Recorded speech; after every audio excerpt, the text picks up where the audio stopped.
Hello to all the listeners. My name is Dylan, And I'm Dylan. and we would like to thank you for taking the time to give us a listen. And if you do enjoy, please drop a like and subscribe for our weekly podcast, or even check out the clips that we post from each show. You can also follow us at our Twitter on screen and then tune in each week, Wednesday night, for our weekly podcast streaming at DatDill on Twitch. Thank you, and enjoy the podcast.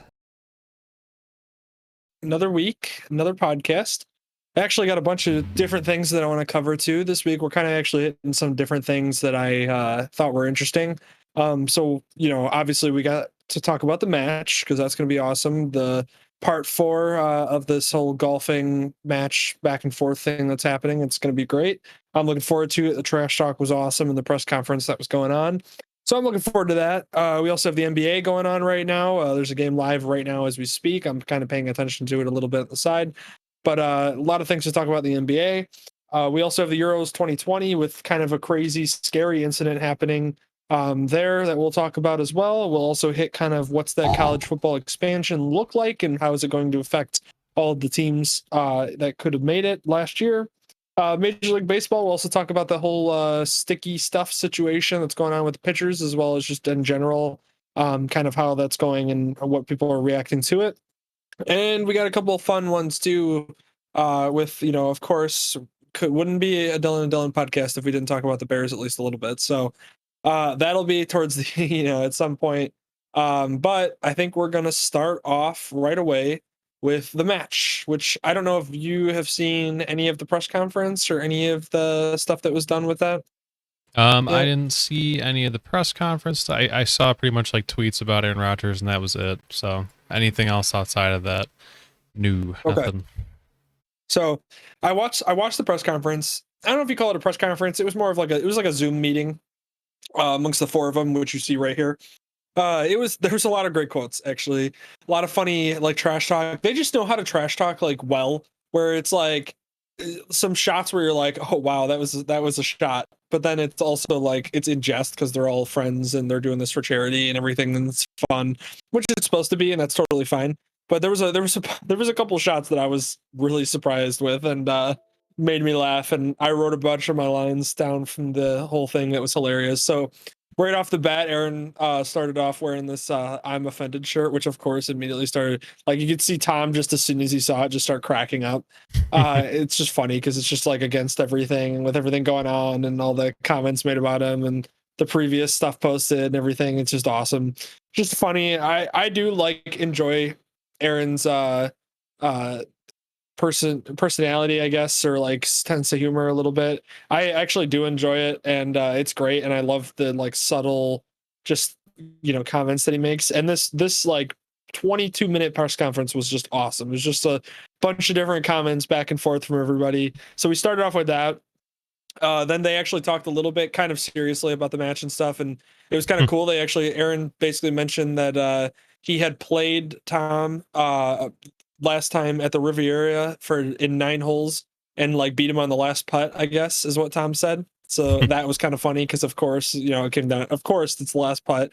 And then of course they're going to be playing against each other this time around. So that made me laugh when I heard that because I was like, okay, that's actually kind of funny. A little bit of history there. And then the shots started, and this is when this killed me. Just all of these shots were just so timely and so great. And if you know like all the references they're making to each other, it's fantastic. So right off the bat, Bryson said something.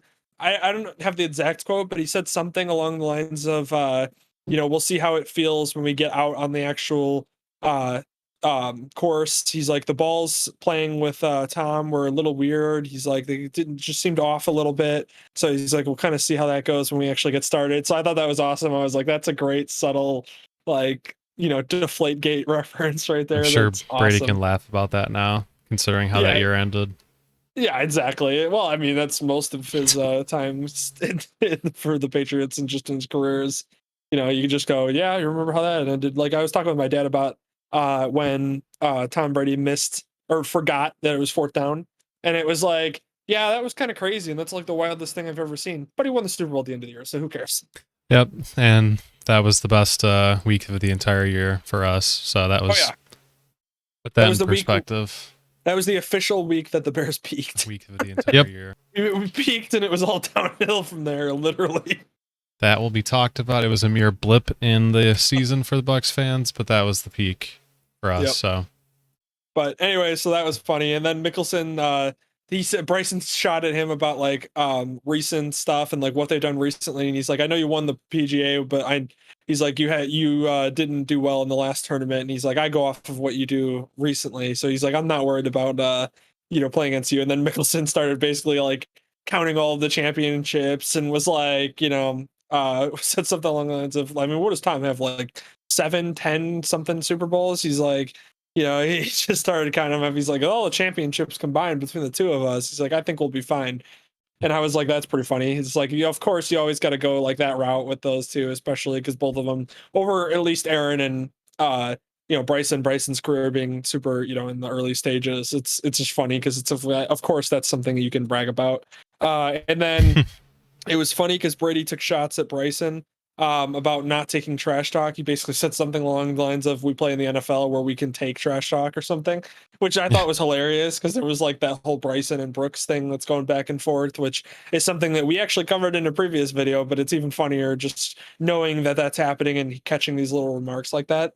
And then I loved when Aaron said that his remark after that, like his next little monologue that he gave, was like basically saying like nothing's gonna rattle them, and that like they could even bring Brooks as a caddy and it wouldn't mess with them. And I was just laughing because I'm like, again, knowing the whole Brooks and like Bryson situation and those two going at it, it's just hilarious because it's just like, again, it's just subtle little jabs at each other that are like great references to like their careers, but also just timely and funny and like just having a great time out there.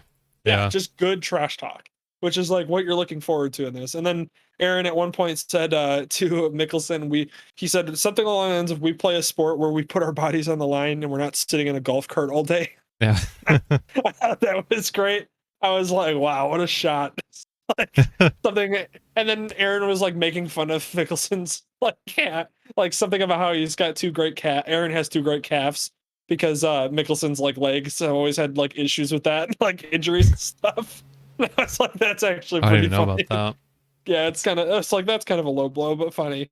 And then Aaron said it was funny because then Tom said something about something along the lines of like when he was talking about like enjoying it and relaxing with them and stuff like that. He said it's just fun to get out there or something, and he said like, you're able to just sit and have a cheeseburger at the end of the day or something like that. And like Aaron immediately was like, wait, Tom, when was the last time you actually had a cheeseburger? And Tom was like, all right, you make a good point. Like, it was just funny. It was like, I was like, that's actually pretty good. It's like fun little like shot right at TV. And then Tom at one point said to Bryson, you've got a teammate in Aaron who would have liked to have gone forward a bit more, so that'll be good for you guys. And then Aaron immediately said, I don't usually have the option to choose. That's my favorite I was ones.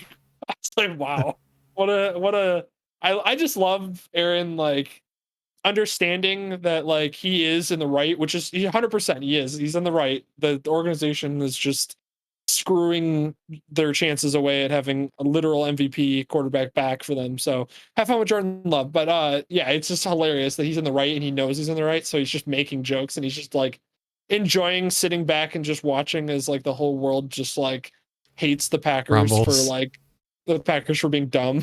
Yeah. So, but yeah, those were like my favorite lines from the whole thing. It was just awesome. And then Aaron at one point made a comment too at the end about Mickelson, about his how his game, he's always been slower than Bryson before Bryson even got on the scene. And I was laughing because I'm like, that was the whole thing with Brooks and Bryson, where like Brooks was mad at Bryson because he's slow, like plays like a slow paced game, and like that's been an issue, and that's why like golfers like aren't a huge fan about Bryson. And I was like, that's just awesome that like another like shot that like if you know these guys and you know like the stuff around them and the history and everything, it's fun jabs. And again, it's just great trash talk. Like they actually just know how to do it, where it's great jabs where you're like, wow, that actually hit pretty well. But then you also are like, okay, they're not walking away like pissed off at each other, like they're gonna fight each other. Like this is all in jest and it's all funny and entertaining. And I think this is gonna be great. I really can't wait to watch it. So I was gonna say, so it actually means the match itself is probably gonna be pretty fun, which is when again? July 6th. Oh, okay. So July 6th is the match, and they're all going to be mic'd up and have headphones in their ears, so they'll be able to hear each other's comments, even if they're on different sides of the field, which is also great because it's just going to be funny. Because it's just got like the comments, the little comments they'll make. Like I'm sure one of them's going to take a swing and like hit a ball, to the left or something like that, and somebody's going to make a comment and he's going to hear it. Like it's just fun. Again, it's just going to be a lot of fun trash talk. It's going to be golf, but like just a bit more like involved for the audience is the way I'll say it, where you'll actually be able to like hear them going back and forth at each other, and like of course they're going to do it anyways in jest, but it's just awesome. I'm looking forward to it. It's one of the events that I think has been great for golf in my opinion, because it's bringing, I feel like, a lot of fans that maybe don't watch golf as well, or as much as like an actual golf fan. So having like a casual fan actually experience kind of like how fun golf can actually be when it's taken seriously, but not to the point where you're like ready to fist fight on the whole nine. So it's awesome. I just love it. It's just again fun and something to look forward to. And again, it's one of those like random events that's just like with these random fights going on with celebrities and stuff. It's just, here's another event that's just kind of random, kind of fun. This one, in my opinion, is going to be a lot more fun than those boxing matches and stuff. But it's just going to be awesome to watch. And again, it's a sport that people aren't used to, so that exposure there is just smart for the sport, in my opinion. So yeah, it's all about that dialogue as opposed to the fight itself. As long as the dialogue back and forth is funny, then mission accomplished. Yeah, as long as you can keep like the jests going back and forth and the good trash talk and the game's fun and competitive enough where it's reasonable, and like Aaron and Tom aren't stepping into this as if they're like new golfers. Like they both are pretty decent, so like it's at least competitive enough where it's fun to watch all four of them go at it, and especially like the team aspect and like it being Mickelson, who's been around forever, Tom, who's been around forever, both of them won tons of championships. And then you've got, Aaron and Bryson's kind of newer. And again, it's good for like Bryson, who's like, getting his name out there. Like he's known in the golf world, but he's not as well known as, other household names like a Mickelson or Tiger Woods. So getting his name out there, that's helpful too. So it's just great for the sport all around. And obviously I'm for it. And I look forward to many more after this. And I think it's going to be great. So July 6th, everybody tune in. It's going to be fun. I can bet you. Yeah. Are they going to keep on calling it the match part 5, 6, 7 and all that stuff? Because that part's stupid past like 3. Yeah, I don't even think they have like, I don't even think they're calling it part 4. I just called it part 4 because it's just like, it's the 4th one or whatever. But I think it's just called the match. Like, I think they're just calling it that. And that's like the title of the event for every time they do it. Okay. So cool. Which is fine. I guess it's like the name of the event instead of just like, this is the match, and then the next one is like a match. Yeah, exactly. So, but yeah, it's fun, entertaining. Looking forward to it. Yeah. Okay. All right. The NBA playoffs, or do you want to go into something else? No, NBA playoffs is good, fresh, ready to go right now, especially because they're on literally right now. I just watched the 76ers blow the playoffs away. So now we can watch, we can talk about the Nets and how the Nets initially, okay, so this is like a two-parter because it's like I was wrong slightly about the Bucks. Like right. I was wrong slightly because I really did disregard the Bucks as like being probably going to be swept, maybe 1-1 kind of thing. And then they suddenly even the series.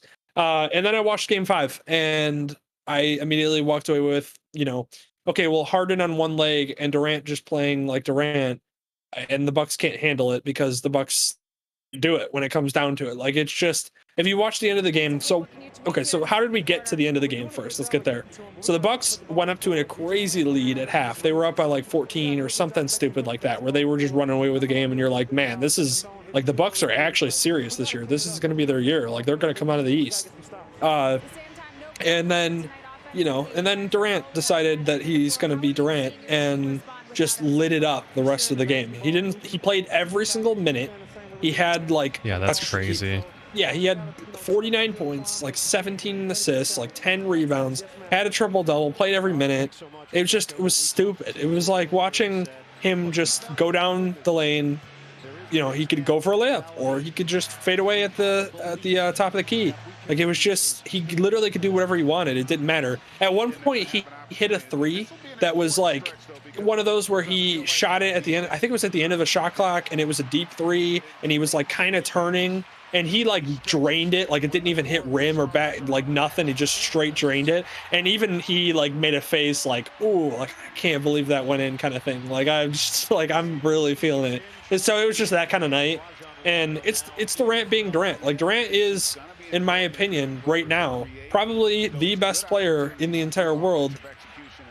As with LeBron, yes, LeBron's there, and when LeBron wants to be, he can be that as well. But I think right this minute, Durant is the best player in the world, and I think that he's playing like it. And last night was those nights that you go, yeah, he's the best player in the world. He can do literally whatever he wants. He's 7 foot tall, can handle the ball better than I've ever seen a 7-footer do it. And then not only that, but he can just hit every shot. I mean, he can hit jumpers, he can hit threes, he can post you up and hit a fadeaway shot, or he can hit a hook shot. He can drive the lane. He plays well within a system. He's just all around like just a ridiculous offensive skilled player. And it's one of those where now the question comes, how does he perform next game? If the Nets, bomb next game and the Bucks even the series again, and we have to go to a game 7, then it's like, okay, like now we need to close him out. Like you've shown that obviously you are, in my opinion, like I said, the best player in the world right now. So now that you've shown us that, now you have to show us why we can still continue to call you that after just one night by closing out the series. And that's what they need to do. So they need to win the next game, I think, convincingly, where Durant shows out and everything like that. And I think then you go, okay, the Nets are, a legit contender, and Durant is, like I said, the best player in the world. Now, the other issue is that obviously you have health issues. I mean, Kyrie didn't play. James Harden, who had a sprained ankle or whatever he's dealing with his ankle, basically played on one foot the entire game. Or was his hamstring? That's right. Hamstring, yeah. And it showed because he literally went 1 for 10 and made one runner. And other than that, he couldn't hit anything. I mean, he couldn't, buy a basket if he wanted to. It was just bad. And so it's one of those where I'm like, okay, here we go. This is these are the questions that we had about the Nets at the beginning of the year is health. They played 8 games in the regular season, 8 games together. That's it. That's all all 3 of them were on the court for 8 games. And yes, in those 8 games, they were incredible. But again, you have to get them on the court. So the problem is yeah, we're going if the Nets win this next game convincingly on the coattails of Durant, okay, then now you run into, a team we'll talk about shortly, in maybe Atlanta, or even the Sixers if they're somehow able to come back in that series. And then you're going to tell me that basically, Durant's going to carry them past whatever team is going to come out there too. So it's just, I don't know. It's a very difficult situation all around. And it's just one of those where I just go, I don't know if, I don't know if he has it in him kind of thing. So, yeah. I mean, I thought James Harden, his injury to his hamstring was going to be way worse. I thought he wasn't going to be playing for the rest of the series at least. So I'm kind of surprised he even showed up at all, even if he was on one leg, because I thought they'd be worried about like re-aggravating it for like the finals. But I don't know. I'm really surprised, especially considering what happened to Anthony Davis, that he ended up getting put back in the game that early on. Well, and that was a situation where like they needed to get the win, and the Lakers, it was win or go home for the Lakers there. So it was, either he plays and he goes and they win the game, or he can't, and then, they lose the game and the season's over, so it doesn't matter. So that was a different situation. This one, I mean, James being able to go this game was more so about them using him as a decoy a lot of the times, or just he's such a threat to score where if you did leave him open, even if he's on a bad leg, he still might be able to, beat you. So that was part of it. That plays into the game plan where, like I said, you have to have him out there because he's like, you have to be honest on defense and cover him. So it's one of those where I'm just like, I don't know if, that's going to be sustainable though, moving forward, because if he's not healthy, even if they make it out of this series, they win the next game, it's one of those where, okay, well then we have to go to another whole series where we have a one-legged Harden. Kyrie is, maybe he's healthy, ready to go, maybe he's not, who knows. And then Durant has to carry the team basically with a bunch of guys who are good, yes, but the team was built around those three superstars. And when those three superstars are on the court, they're great. And when they're not, then they're a beatable team. So that's why I'm interested to see where that goes, and we'll see how far the Nets can go riding kind of that wave. But yeah, it's just it was a heck of a game. I'll say that for sure. It was a heck of a game by Durant, and it was, like I said, in my mind, you call him the greatest or the best player in the world at the moment. But the problem is that for us to continue to call you that, you need to finish the series out, and then you need to continue to show out in these playoffs. And that's, we'll see how that goes. But I the one thing I will say is the Bucks. Now that we kind of get to the Bucks, the end of the game was just rough. It was just the Bucks, like all game long, were hitting shots, playing well in their offense, doing great things, and then they just kind of sucked at the end. They literally just didn't know. It was almost like they didn't know how to run an offense at the end with Durant killing them and everything. And Giannis tried. I'll actually give Giannis some credit. He tried his best to make stuff happen and make something happen, for the love of God. But yeah, it didn't look good. It didn't go well for him for sure at the end of the game. And now they pay the price. I mean, this is what happens. And now you are down 3-2 and you have to win the next two or go home. And then you have a tough series coming in after that, which we'll talk about in a moment. But yeah, it's just like I said, it's an all around. I don't know what they're going to do as far as, I don't know if the Bucks are going to be able to run their offense as well as they did this game and still pull games out like this, because right at the end they were down 3 and needed a bucket, and the pass went in. Middleton put a great move on and drove down the lane and dished it to Giannis on the block, and Giannis should have caught it and made some kind of shot, and he fumbled with it. Durant picked it up, and the rest is history. So it's one of those where I just don't trust. I don't trust the Bucks. I've never trusted the Bucks, and I love Giannis. So he's one of my favorite players in the league. I just don't trust the Bucks to do anything, as far as what they're doing right now, because Yeah. I just, I don't know. I haven't seen them do it consistently long enough. They swept the Heat, but then they come to the Nets series, and this is the series you had to show that you were destined, you were going to be serious this year and make it out, and you're starting to kind of fail basically. And so unfortunately, that's just the way it's going to go at the moment. Yeah, the one thing, I mean, I didn't see the full game, but I saw that Giannis at one point had like himself matched up against Harden, and then like could have done anything, but he decided to do like a fadeaway away from like literally again like a one-legged Harden in, I think that was the fourth quarter as well. So I mean, the dude wasn't moving well at all, obviously, but he was still out there as a distraction, and that's really all you need. I don't know. I really thought, I thought once they tied up the series that like they would maybe push it to 7, but I feel like what's most likely going to happen is just a completely deflationary, like just walking out there and everyone's going to be deflated and they're going to get railed in game 6. It's going to be bad. So that's what separates a good team though from like that separates a good team from a championship team, is if they come out next time and are, like you said, energy is down, they kind of, it's almost like they're feeling that loss the next day. Then that's a good team who just got their butts kicked and now they're reeling and they're going to end up losing the series, and it's going to be, well, there's always next year kind of thing. A championship team though, they would bounce back and win this next game and push it to game 7.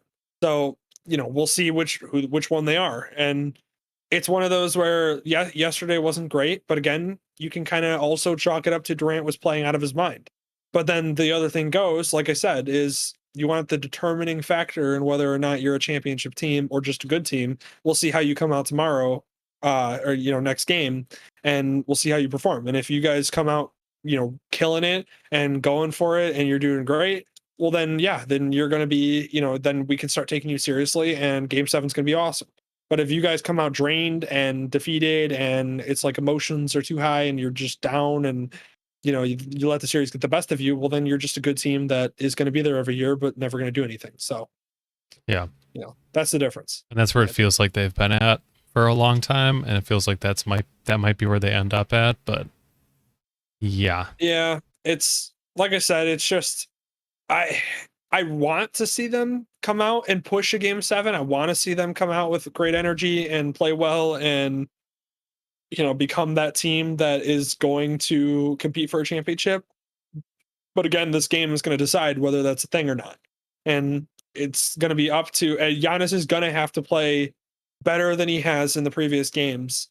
And he started to finally hit his stroke last game, but at the end of the game, he didn't play very well and made a couple very, severe errors where the team ended up losing. And so he needs to come back next game and he needs to play just as well, but finish the game out. And if the Bucks and him can do that, then like I said, I'll take them seriously as a championship contender, and Game 7 is going to be fun. But if they can't do that and they come out drained or anything like we said, then like I said, we know who they are. Yeah. So. Okay. And then if they make it out of this series, they will be going ahead and take down the. Nope, not onto here. Wrong conference. Wrong conference. Yep. Wrong conference. Talk about them anyways, though. I'm going to talk about them either ways, but no, if they make it out, it'll be either the Hawks or the Sixers. But so 2 boring teams. That's why I forgot about them. They're not going anywhere either way. I don't think either of those teams are going to beat either the Nets or the Bucks, either team that makes it out. But we'll talk about that in a minute. But anyways, you might have to find a picture. I don't think I maybe have a picture of that series. But anyways, yeah. So let's talk about Chris Paul and this whole situation. So the Suns, will start with the Suns swept Denver, which was great and awesome. And I think the Suns, again, I stressed this last time we talked about the Suns. I think the Suns feel like they're on this magical run to the championship, where I think they're going to come out of the West, and I think they're going to potentially have a good shot at winning the championship because they're playing super well as a team. Their stars are playing well when they need to. Chris Paul seemed like the perfect fit for that team. They needed a point guard. Ricky Rubio wasn't it. He was, older and just couldn't do it for him enough. They needed a point guard who could not only distribute the ball but score on his own as well, because they kind of needed to help out DeAndre Ayton and all the younger guys that are surrounding Devin Booker. So now that that's a case and they got Chris Paul, everybody kind of was like, yeah, that's a good fit, but it's whether or not Chris Paul stays healthy. Does the team gel together? I remember seeing a thing that said that the Suns were actually rated like the 18th best team at the beginning of the year or something like that. I forget which website put that up or whatever, which news source put that, but it was funny because they said like, are they contenders? Maybe if they're all healthy. But it's funny now that we look at it and we're like, yeah, they swept Denver. Like they're very serious of a team, and it's because they've just have gelled so well together. And they're fun to watch because they play well as a team. Their stars come up in big moments. They they seem to perform and rise to the moment. They've risen to all of the moments and occasions of this playoff series, and now they're going to be in the Western Conference Finals against whoever comes out. Jazz, Clippers, and that game's going on right now actually, and we'll talk about that in a minute. But the one thing I do want to say now is we transition with all that talk and about all the hype and happiness around the Suns and everything. Now what do we do about this Chris Paul situation? So I don't know if you were just talking about it before. So yeah, Chris Paul out indefinitely due to this. I think he was exposure to COVID or high risk exposure. The one thing I will say is this is blowing up the basketball world because of the LeBron situation that we had before, where LeBron was at a high risk event and was at high risk exposure and received no, he didn't have to quarantine, he didn't have to step away from anything, he didn't have to step away from the playoffs indefinitely, or whatever they said. But then suddenly now Chris Paul has a high risk exposure, and all of a sudden you're just gonna, he's out indefinitely and he might miss the rest of the Western Conference, finals, which, aren't important, it's just the Western Conference Finals. So it's ridiculous. It's just kind of a double standard that's stupid. And we all know that exists. We all know that stars, are going to get catered to. We know that happens and everything, but it's frustrating to actually see it when it's a real thing and it's affecting the team very, that's again, on a magical run where, in my opinion, this team nothing is stopping them anytime soon. It's unfortunate that they're going to now get stopped by, the commissioner and the NBA, who suddenly want to start really enforcing that whole, making sure you quarantine and stay away from those type of events. When LeBron did it, they really, it was LeBron and the Lakers in the playoffs. Really, we really can't have him not, be on the team. So, yeah. just it's again, it's a double standard, and like I said, we know it exists. We know that specific stars can walk on water basically in their sport, and it doesn't matter. And I get that fully, but it's just annoying when it's at this level, like literally in the Western Conference Finals for a team that swept the other team. Which, when a team sweeps the other team to get to the Western Conference Finals, usually a good sign that they might actually make the finals and play very well in the next series. Well, guess what? Now you've just taken away the piece that I just talked about, completed this team, and now we go back to the team last year that was fun but not very good without Chris Paul. So, yeah, and it's funny you say the double standard too, because it'd be one thing if it was like a role player in LeBron, but I mean they're both stars in their own right.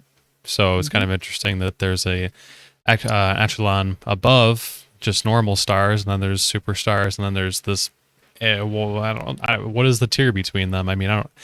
They're well, not that far apart, especially in terms of publicity. So no, they're both superstars. I mean, granted, LeBron has been the face of the league for so long, but they're both superstars. I mean, Chris Paul is a household name that is in commercials nonstop. He's been around. Everybody knows who Chris Paul is. It's one of those where, he's not LeBron, but he's as close as you get to that name. It's the same, yeah, it's just one of those where they're both, there's star in the NBA. I kind of consider it, star players are players that are very, very good for their teams. Superstars are the players that are like, serious. Like Luka's a superstar. Like that, Luka became a superstar when he started hitting game-winning shots and he started carrying his team through playoff series and games and all that. Is one of those where Chris Paul's a superstar. So same with LeBron. They're all in that category. So the fact that this is happening from one superstar but not for another is that double standard that I'm talking about. yeah, So, and especially, like I said, again, we talk about one team who didn't get in trouble with their best player during, a qualifying round to get into the playoffs and then the first round. But now we're talking about this levying this type of punishment instead on a player, a superstar caliber player on a team that's in the Western Conference Finals is ridiculous. yeah. No doubt about that. I wonder. I know there's like obviously it literally just came out today, but it could be possible that at the very worst case that he'd be able to be back at the very best case of the worst cases, he'd be back and just miss, I believe, one game of the Western Conference Finals. And then there's obviously the worst case scenario where he could potentially miss all of it depending on their court. I don't think there's there's not a very outlined approach. I know they have to follow their protocols, but obviously nobody knows like what tier he falls into for what his quarantine period is going to be. So it's pretty much just like a new story, and nothing else has really come out next to that. So kind of just waiting to see.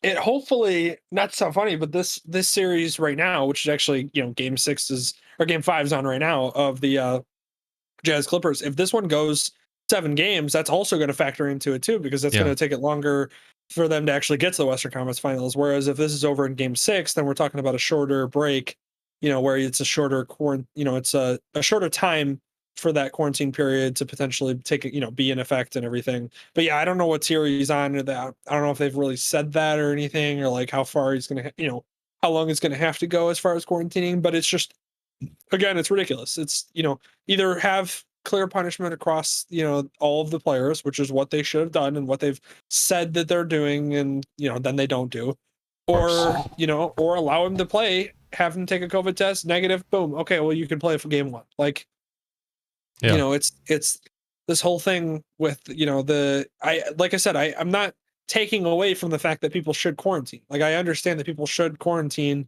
and should not. I'm just, my problem with the situation is don't have a double standard with the same rule when one of those affected a player for a team that lost round of the playoffs.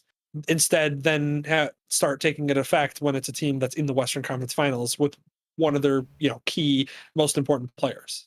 Yeah, no, interested to see how that works out. It's almost I don't remember, at least in the playoffs starting, I remember the last time there has been like a quarantine situation, so that's kind of funny to think about when that was all you heard about throughout different sport leagues or anything else outside of the NBA playoff bubble, because obviously I don't think there was a single one in there on purpose, but Kind of crazy to put in perspective how this seems like such a strange thing and such a weird thing. Being like, oh wow, he tested positive for that. Like imagine that. Yeah.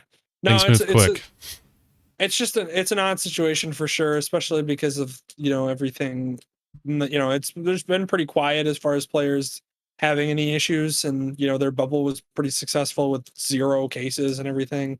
So it's one of Yeah. those where I'm just like, again, why are we really clamping down on this immediately when you didn't do the same for another superstar? So it's just that's where the anger comes from. I'm not trying to say anything about the severity of COVID, or I'm not trying to make a commentary on like, people shouldn't quarantine.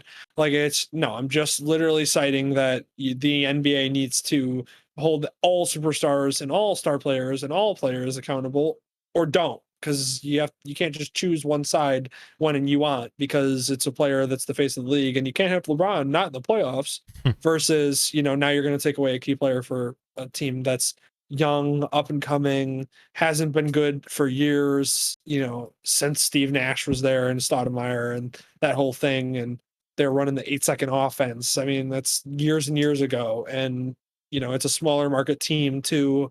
And and again, them trying to push smaller market teams, they should be happy that the Suns are in the Western Conference Finals and potentially probably going to go to the finals. And, here we are. Yeah. So, well, speaking of the Western Conference Finals and who they might be playing, we have the series, which is actually going on, like I said, as we speak. I do have it on here over the side, so if you see me peeking over there, I'm kind of looking at the score, seeing what the Same pace of here. the game looks like. It's late in the second quarter, and it looks like Utah is up by 6, so closer game for sure. The Clippers don't have Kawhi, and I heard the whole time, that it was going to be potentially an ACL thing, and they were scared it might be even an ACL tear at the worst, or it might be a partial tear or something like that. That's basically going to keep him out of the playoffs. And it came back, I believe that it was a sprained knee, so it's just a sprain, which is Wait, still. really? Wait, when did Yes. that come back? Like just now? I saw that got reported on Twitter by Shams, so I'm not 100% sure if that's fully true, but Shams is pretty reliable as far as NBA news. So that's what I heard from him, or that's what I saw from him. That's what I'm going with, is that it was a sprain. If that is the case, it's a better outlook for him. I don't know. Again, it's too soon and everything. I don't know what the outlook would look like as far as him making it. Like, if they made it to Western Conference Finals, would he even be able to participate in those? Or would it be one of those where his team would have to make it to the finals before he comes back? I don't know, but I do know that it's not going to matter, because the Clippers are going to lose if they don't have Kawhi. Yeah. Yes, that's just, at the end of the day, I don't foresee the Clippers having enough to beat Denver. With just like, I don't, Paul George. We talked at ends last time about the Clippers and how Paul George is just not the guy. I love Paul George. I have his Pacers jersey, hung up in my closet. He's just not the guy. He's not an alpha. He's a guy who's a second, or third player on the team, or should be a second or third option as far as scoring. And he's now being asked to basically be the primary scorer, which might work for, a game, but it's not going to work for the playoffs. And so very likely scenario is that the Clippers lose game 5 right now, and then game 6, and are out of the playoffs. And then this whole Kawhi thing is like well, maybe they were good if it's the same situation that happened with the Spurs, where the Spurs were destroying the Warriors by like 30 points in game 1 of the series. And then Kawhi got injured on a illegal play. Yeah. And then, the Spurs lost the next 4 games, and everybody was like, oh, if Kawhi was there, they probably would have beat the Warriors that year. So it's the same kind of scenario where people are going to say, like, well, if Kawhi was healthy, look at how this team was playing. And it's like, yeah, but they're also the Clippers, and, haven't been able to do it. And that's why there's talks of them getting Damian Lillard before they even are done with the playoffs. When that starts happening, when people start talking about like what the acquisitions could be to improve the team next year before they're even done, like in the playoffs, that's a good sign that your team is not expected to, go all the way. And I saw a thing that was like, if Kawhi's healthy, do you think the Clippers are the favorites in the West? And I was like, no. It was like, they shouldn't be. Yeah. It was like, they should not be. Same thing with the Bucks. Like the Bucks, they could have the best record in the East. They should not be the favorites in the East because they haven't been able to do it ever. Yeah. If you did it the previous year, great. If you made the finals the previous year, great. Then, you deserve maybe favorite status. But same thing with the Clippers here. Just because they have Kawhi and Paul George has not meant anything. And so I'm not going to, call them a contender or call them the favorites until it means something, aka win the series. So, Yeah.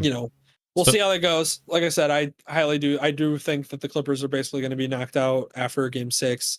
And I think you're going to end up with the Jazz Suns Western Conference Finals, which is just kind of a wild scenario and to begin with, because it's two teams that haven't been very good for years and then suddenly are at the top of the Western Conference, and it's awesome. And I love the small market teams getting, the notoriety and finally, building correctly, basically, which also, it's one of those where, getting, the big name players and stuff like that, like in the Clippers and the Lakers and all that, sometimes doesn't mean anything when, you put Donovan Mitchell and Rudy Gobert, who's, you put a Donovan Mitchell is more of a scorer. Then you put, Rudy Gobert, who's a, great defense, great defender around with a bunch of good players, very good players that all fit and complementary to each other. And this is what happens is you get a good all around team that you're seeing in the Suns and now in the Jazz. And it's going to be awesome if those two teams play. So honestly, even if Kawhi is suddenly back next game and the Clippers maybe are the favorites, I'm still rooting for the Jazz because I still want to see the Jazz make it out because I think a Jazz Sun series is going to be fun and good for the NBA. You could say all you want about, well, they're not going to draw the same numbers that maybe the Lakers versus whoever is going to draw.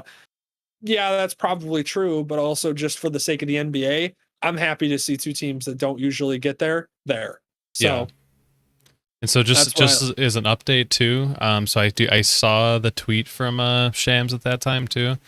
The most recent thing is thinking it's an ACL injury, and I believe so it does seem more serious. And I believe what they do, as I was reading about this, is like the physical test, the actual test they do for the ACL is 99% accurate. It's very, very accurate, but apparently it's something called the drawer test. And I was reading about this as I was walking around, and it's kind of disgusting. But if you want to think about it in this way, I guess the whole point of it is to basically put your knee in a certain position that if they pull on it, if it comes out like a drawer out of a file cabinet, that means that it's torn, it's gone. There's no resistance. There's nothing holding that in place.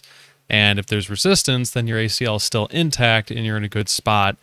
I think the belief is that he failed that drawer test, whether it be, I don't know, maybe you have to be a full tear to get that drawer effect, or maybe it's just a partial tear, or there was pain, something like that. But the latest on it is that it is a very serious injury and he's probably projected to be out. I think they're just saying indefinitely. Even if it was a tear, it's supposed to be weeks at minimum. Yeah. To even be effective. He'd be out for the playoffs, the entire playoffs. He's out. Yeah, so it's looking very poor. They said the last update, I think, was from Ty Lue saying that they were going to get the MRI results in 48 hours. As they're, he's obviously trying to remain optimistic and hold out for that.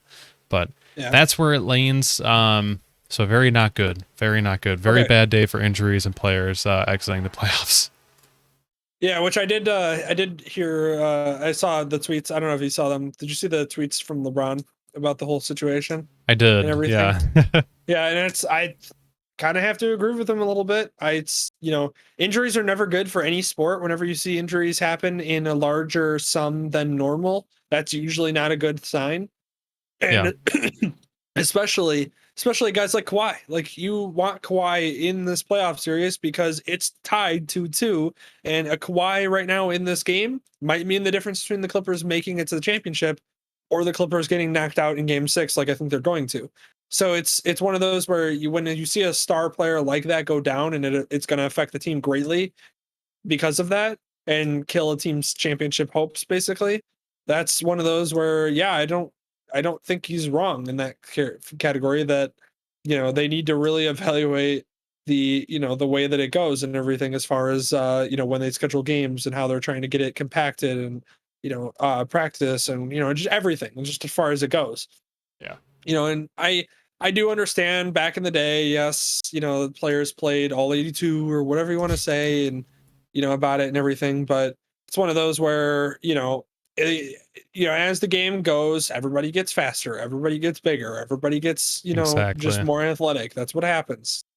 There's a reason why back in the day, the fattest player in the entire NFL was the Fridge, and the Fridge was listed at like 305 or something like that. It was something stupid like that. He was bigger than 305, but he was listed like low like that. And then you Hmm. have guys like Mekhi Becton coming into the league who are 6'7", 360, and runs like a 5 flat, which is insane for a guy his size. So Yeah, he it's wasn't even that big. Oh my god, that's why I'm looking at this. Like his weight was 335 and he was 6'2". yeah. Like that's not even. And he was like, if like literally people were like, oh my God, the Fridge, he's the biggest man in the entire, he's as big as a fridge. And it's like, Yeah, at the dude, like time, look it up, Akeem Hicks. He's like 6'5", 350. Like, that's a good comparison, it's, actually. Yeah, yeah, Akeem Hicks is like a bigger version of the Fridge. he's Which, 6'5", 325. So he's got 3 inches on yeah, him. he's listed at 325, but he's probably higher than that. Yeah, It's yeah. one of those where they always list him lower. But, Oh, he's listed at 347, 6'4" oh, now. Okay. yeah, Yeah, that I was seems gonna more say accurate. that's more right. I was gonna say that's about right. So Yeah. that's what I'm saying.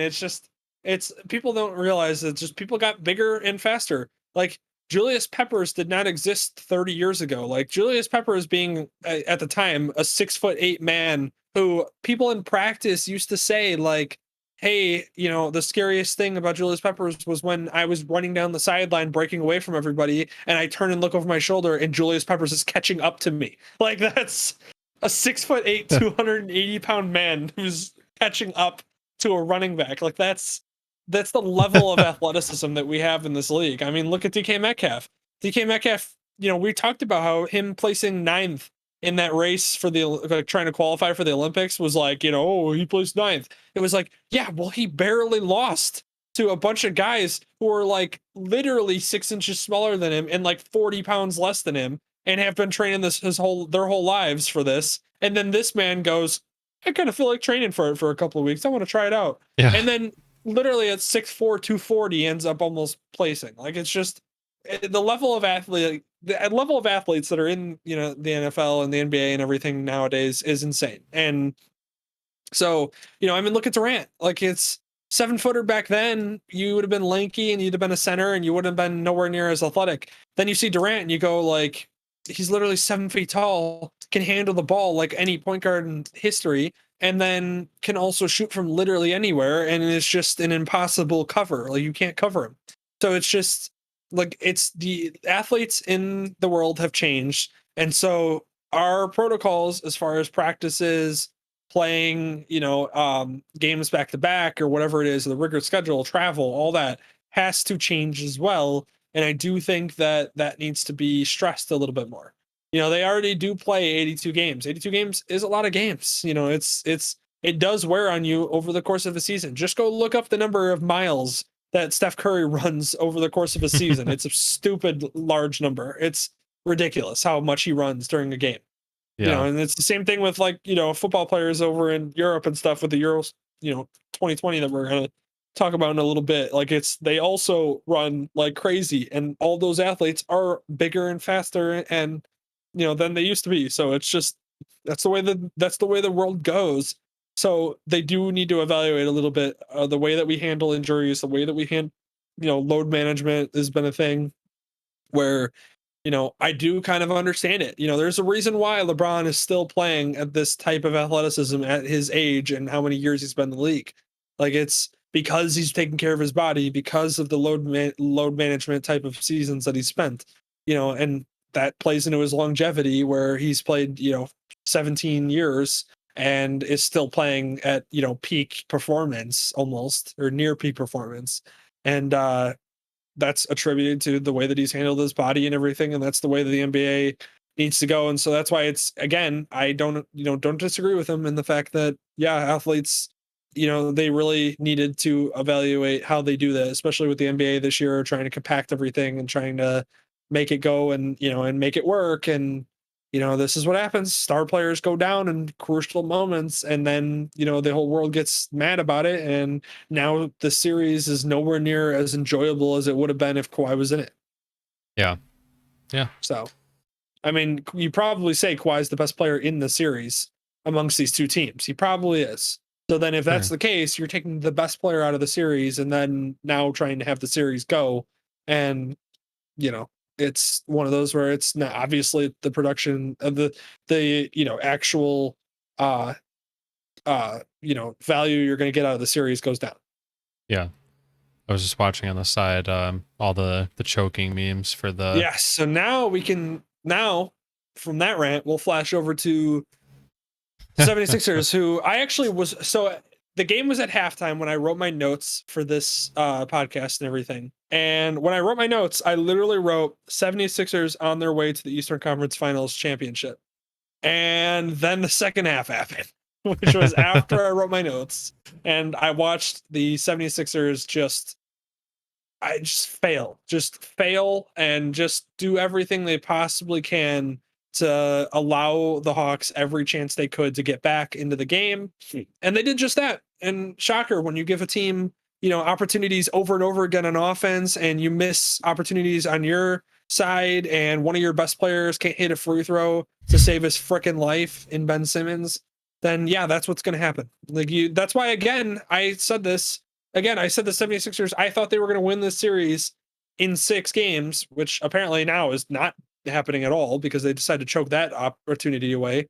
Mm-hmm. I thought the 76ers team that was going to win 6 games was going to lose the next series. I literally didn't matter who they played, the Bucks or the Nets, they were going to lose the next series. That's how it was going to go, because I don't believe in the 76ers, because the 76ers do this every year. And unfortunately, they have their 2 star players on that team in Ben Simmons and Joel Embiid play 2 positions where, in 2 styles of play that are not sustainable against these other teams that have, again, Ben Simmons not being able to hit a jumper or a 3 to save his freaking life, and then not being able to hit a free throw, so much so that it's becoming a whack-a-ben at the end of the game. It's ridiculous. It's just absurd. You're a point guard. Hit more free throws, for the love of God. Like, it's so stupid. It's work on your shot in the off season.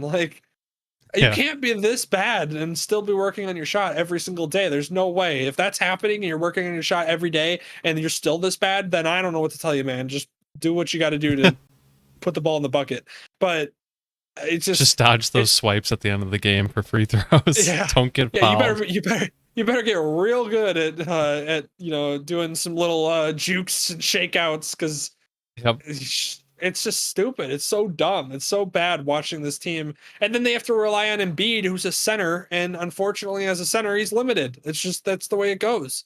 It's, dominant centers used to be a thing in the NBA, but then the NBA transitioned to a more smaller ball with more athleticism and more, shooting and everything. And when you have a center who's as good as Embiid, you can definitely get as far as the Eastern Conference semifinals.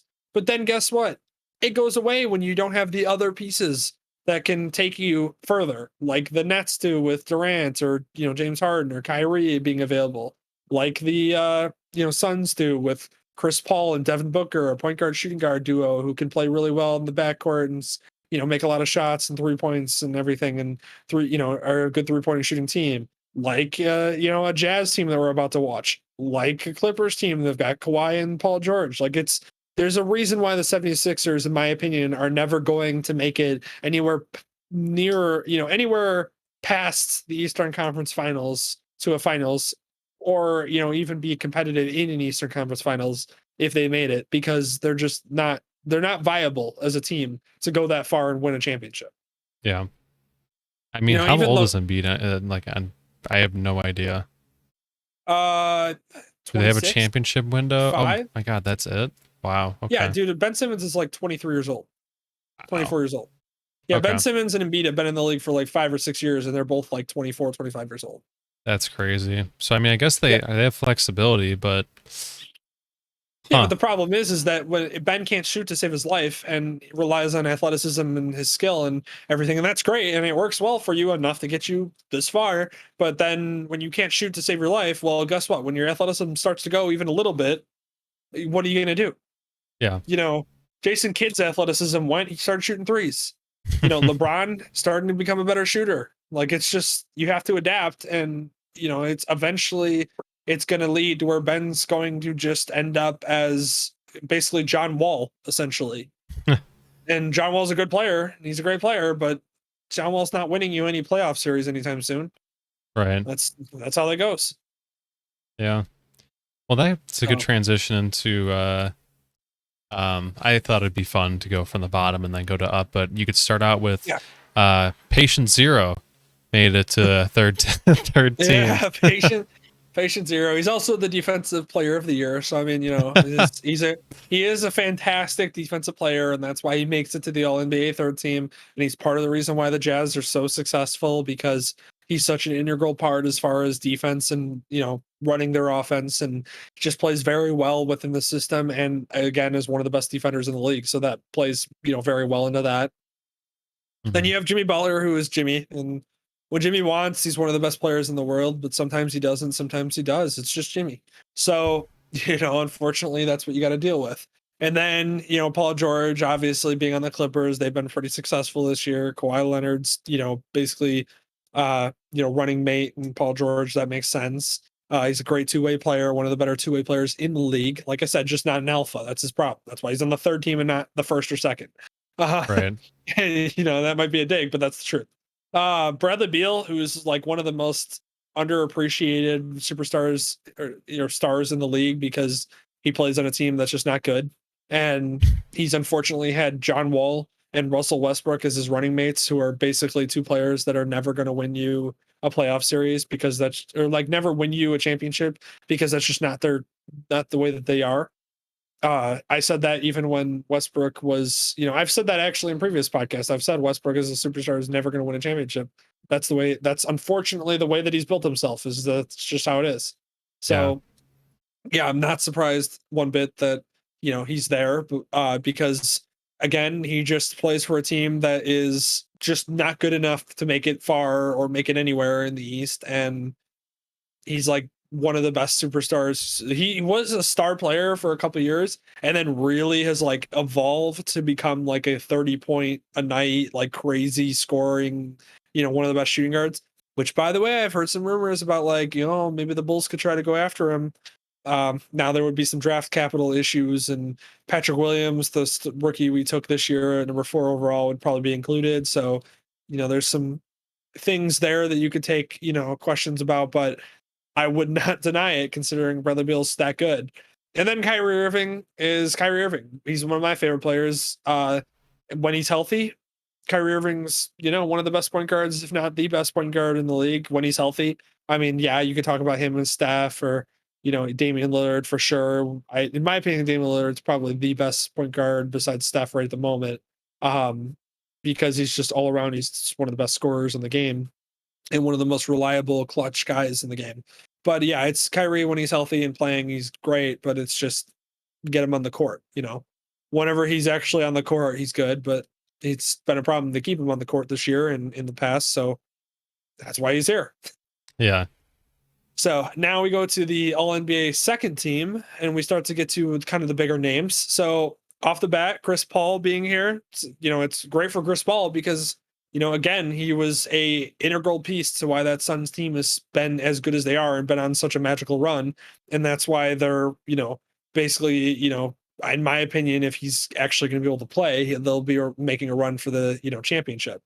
Then you have, you know, Julius Randle, who played for the Knicks team. The Knicks team was much better this year, and Julius Randle exploded on the scene this year. And he always had a ridiculous talent. He just never was able to meet it with production. And this year he did finally. So he started finally producing at the level that we all expect him to.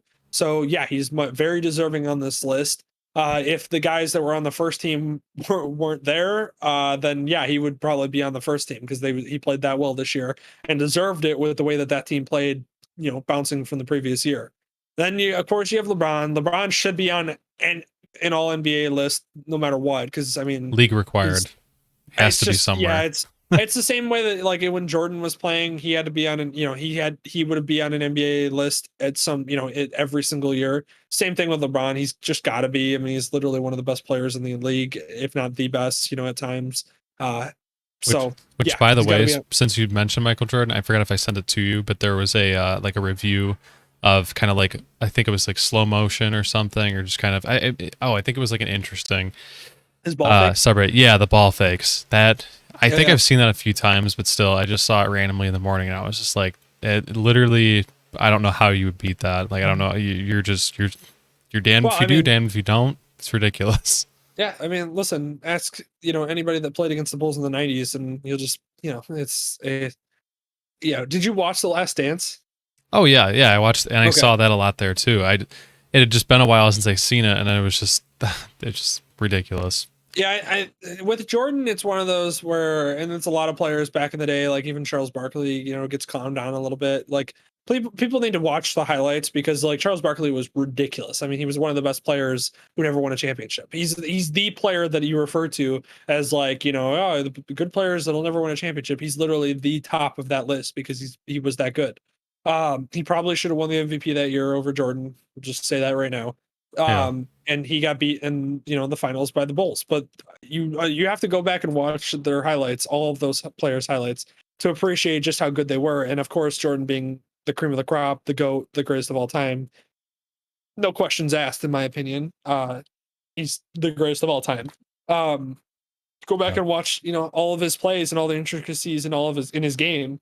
That's why he was the greatest of all time, because literally everything. I mean, his ball fakes, his footwork was some of the best in the entire NBA and the history of the league. His down low game was incredible, for a shooting guard. His obviously his shooting, his three, just everything. And like literally the only thing that was average about the guy was 3-point shooting, which is, Wasn't they important then. no, teams did not shoot 3 points all the time. And guess what? When he needed to shoot 3 points, he set the record for the most 3 pointers in a half, in a finals game. So it's, at the time, of course, it's been broken since, but at the time, so, I just couldn't you know, imagine having the ability to literally ball fake a defender onto your teammate and still hold the ball. Like I saw yeah. those a couple times. That's just it's literally unbeatable. And then still being able to hand off. Like if you're still distributing it to somebody else, literally faking it onto one teammate, he's gone off of you, and then just throwing it to somebody else if you want to. It's ridiculous. Well, and it was because it was such it played well because ball fakes work if you're a threat. If you're a threat to do something with that ball, with the ball Right. in that direct, and that's why Jordan's ball fakes were incredible because like teams were you were just so twitchy as a defender on him because you were like, okay, he could post me up, he could spin around me, he could go left, he could go right, he could dish it somehow, or he could just go over me. That's a possibility too. He might just jump over me. Like I don't, that's why there was just so many issues with him. Or even if you tried to foul the crap out of him and made contact, he might still make it. So and then he was also like an 83% career free throw shooter. So Right. what do? Yeah. Nothing. You just try your best and, hope for the best and don't piss him off. That's literally, basically it's just don't piss him off and, hopefully maybe he'll only score like 30 points. Which, by the way, the last part of this the segue, and not to segue out of here, but did you know apparently to continue the Last Dance hype, Scottie Pippen is like releasing a book or something Yeah, addressing it. I heard that on the radio, and I was I like, saw that. keep feeding the beast, just keep the hype Scott, in the media. as much as I love Scotty, there's just Scotty's just he's just him. Well, He's just that's what I think. I think it was Waddle or something on ESPN 1000. It was just like, of all the people to call this stuff out, the guy who like sat deliberately in a playoff game and then like held out all these different. You're not in the best position. That's not in the best no. place to say that.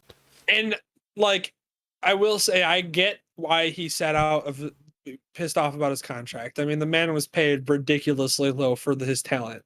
Being Yeah, one of the top 100 players of all time, and he's not being paid anywhere near some of the good players in that league. Yeah, that's, yes, was it on him for signing such a long contract and everything? But also it's a little bit on the Bulls too for kind of playing him that way. And we all know how Jerry Krause is. I mean, literally became the bad guy in that, series. So, uh, we all understand that the position he was in sucked. And then the whole sitting out in a game-winning shot, which then Kukoc hit, is doesn't look great. And that's why I always say Scotty's just Scotty. It's just why am I not surprised that he's coming out with a book where he's gonna tell it how it is, and he's gonna tell it how his story, because that Last Dance was more Jordan's story. And it's like, yeah, it was more Jordan's story because Jordan was the team. Like, he was the greatest player of all time. Like, what you want us to just like, if we did a documentary on LeBron and all the teams he went to, are we just not going to talk about LeBron? Are we just going to be like, yeah, they had this guy, LeBron James. He was pretty good, but they had, that team did have Kyrie Irving, which was great. And you're like, okay, like, tell me more about this LeBron character. Like, this is, that's what I'm like. It's just, what did you expect The Last Dance to be about? Especially, the way that it is and everything. Like, it's about, he's just got to sign those checks. He needs, he's got to make up all that money he lost from his contracts and all that. Not that I'm sure. Well, I mean, God, didn't he make? I remember that was part of it too. Didn't he make up like so much of it with his like final years of play? Like he pretty much rode everything else till retirement and got the bag in the end. He signed a big contract with the Blazers when the Blazers tried to do the Blazers. People forget about this, but at the end of the Scottie Pippen run in his career, he tried to like sign with the Blazers, and they tried to almost form like one of those like older players super teams, Mm-hmm. And he joined like Clyde Drexler and all them, and it didn't pan out, obviously. Otherwise you would know about the team and how they won, whatever they did, but they didn't. And it just didn't pan out, but he made a decent amount of money from that contract, at least. Don't get me wrong, not what he's worth as a player, and not what he was worth as in his career for the Bulls, but it is what it is. Yeah. But yeah, no, sorry. It's okay. So that was a little side note. We can talk more for sure about that. We'll maybe make that like literally a segment next time, because that's coming out and everything. We'll talk about that. But I've actually been meaning to watch The Last Dance again. So maybe when we, we'll do that at some point as like homework, and then we'll come back and like really talk about it all. Especially now that we have an avenue too. So, but I transitioned back. We're back into the all second team talk. So I left off with basically LeBron, and that's where we start talking. The other two guys on this list is obviously Joel Embiid, who very deserving being on the list, considering he was up for the MVP potentially. Again, health is always an issue with him, and being healthy for the whole season. And then obviously I've said on end tonight that the Sixers are just underwhelming, but so he's deserving, at least himself. And then Damian Lillard, who is like one of the just careers that I hate to watch but love to watch, because I hate to watch it because I know this career is never going to go anywhere if he stays with the Trailblazers. And again, that's another player, by the way, that I heard linked to maybe the Bulls could try to make a run at Damian Lillard, which would be incredible. But that's a pipe dream. But Damian Lillard needs to get out of Portland. As much as I respect his staying for his team, being a legend there and being a part of the city and being loyal and everything, that's great, buddy. But like, I really want to see your career somewhere else where you could potentially win a championship, because, and I've said this before, and we've talked about it with Kawhi's injury going down, and Kawhi's on this list too. He should go to the Clippers absolutely if he has the chance, because he would win a championship immediately with the Clippers, because the Clippers, again, like I said, Kawhi, not really an alpha. He's made some shots at the end of games, don't get me wrong, but not really an alpha, not really a guy who's going to take over a series on his own single-handedly when needed, like Durant did yesterday. Yeah. So you get Damian Lillard, though, suddenly now they have a guy who can do that. And then you're talking Paul George is your number 3 option and Kawhi Leonard's your number 2. That's insane. That's going to be an insane team. And if he joined the Clippers, they'd win the championship the next year, without a doubt. So Damian Lillard, criminally underrated, and is, again, we've said this last week, one of only 2 players that has hit 2 game series ending shots, him and Michael Jordan. So that's something to be said about that. And yeah, so now we transition though over to the NBA first team, which has, of course, Giannis on there being the highest seeded team in the East. A little disappointing, as we've talked about previously, and a flawed superstar, as I've said in a previous video. And I say that because the man needs to shoot better. Like he shot well last game, and you saw suddenly when he started to shoot better, wow, the Bucks are a legit contender when he can shoot well and is a threat in that department. You know, he needs to do that. Same conversation we had about Ben Simmons. Ben Simmons is not as good, in my opinion, as Giannis, but they have the same problem. Both of them can't shoot for crap, and that's a problem. When you can't shoot, then you know what are we talking about here? You play a game where literally it was based around shooting. You know, you need to do that in order if you're going to win a championship. Hot take. Yeah, crazy. So yeah, that needs to happen. That needs to be a thing. Of course, you know, we talked about the Bucks endlessly, so I'm not going to go on another rant. But then we move over to Jokic, who deservingly MVP of the league, lowest draft pick. We've talked about this in a previous video. Check that out if you want to, if you're interested in learning a little bit more about Jokic and his run. It's exciting. Love that he's on this team. Of course, he's pretty much a guaranteed spot on the NBA first list when he wins the MVP trophy. You know, pretty much guy who just won the most valuable player in the league should probably be in the All NBA first team. So he's already had a spot given. Steph Curry, who was in my opinion probably the next man up for an MVP trophy in that department. That makes sense to have him there. I mean, he literally put them on his back towards the end, so that was great. And then obviously Luka, I talked about earlier as being a superstar and being, you know, the guy kind of thing. So that's not surprising in the least that's, you know, he's on the list. And then of course, you know, you have Kawhi Leonard being on the list, which again makes total sense too, because, you know, Kawhi Leonard is the best team on the Clippers team, which is a really good team. Kawhi Leonard's probably the best two-way player in the league as far as, you know, offense to defense. A guy, again, I have some qualms about Kawhi Leonard in general, just over the course of his whole entire career, being kind of a guy who's really not, you know, an alpha who's going to be able to, you know, be the guy most of the time. That's why we talked just a moment ago about Damian Lillard needing to be there. So, you know, but it makes sense that he's on the list because he's a very good player, had a very good season with a very good team. Unfortunately, it's going to come to, you know, his season has come to an end with the ACL injury, and this team's probably come to an end as well because I think they're going to lose this game, and I think they'll lose Game 6 and be out. So we'll see how next year goes, and we'll see if they're able to get Damian Lillard. But all NBA teams, I'm totally fine with them. The one thing I will say though, before we move on, is that I did think this was interesting. Is I saw that Jason Tatum, who played insanely well for the Celtics this year, as well as Donovan Mitchell, were both left off of the All NBA list, and it actually lost them because of the way the NBA does it with all of their contracts. As you get certain honors, you move up for certain things. Like Jokic getting MVP moved him into the, you know, being able to get the Supermax deal and, you know, have the largest contract in history if he wants, when they offer it to him. Same thing with same thing with Embiid. He was he's up for the Supermax based on his all honors and everything. It's not going to be as large as Jokic's, but it will be up there as well. I believe it was 4 years, 191 million, so he's not hurting for cash in that department. But the one thing I will say is that both of these players, because they missed all NBA honors, are now about to lose out on 33 million each on their contracts. Oh, it is each? I was wondering when you sent me the notes if it was both of them. Wow. Nope, 33 million each that they would have had extra. So like instead of their contracts being worth 190 million, now they're only worth 160 because they missed out on NBA honors, and you know, unfortunately that plays into being eligible for certain contracts. Wow.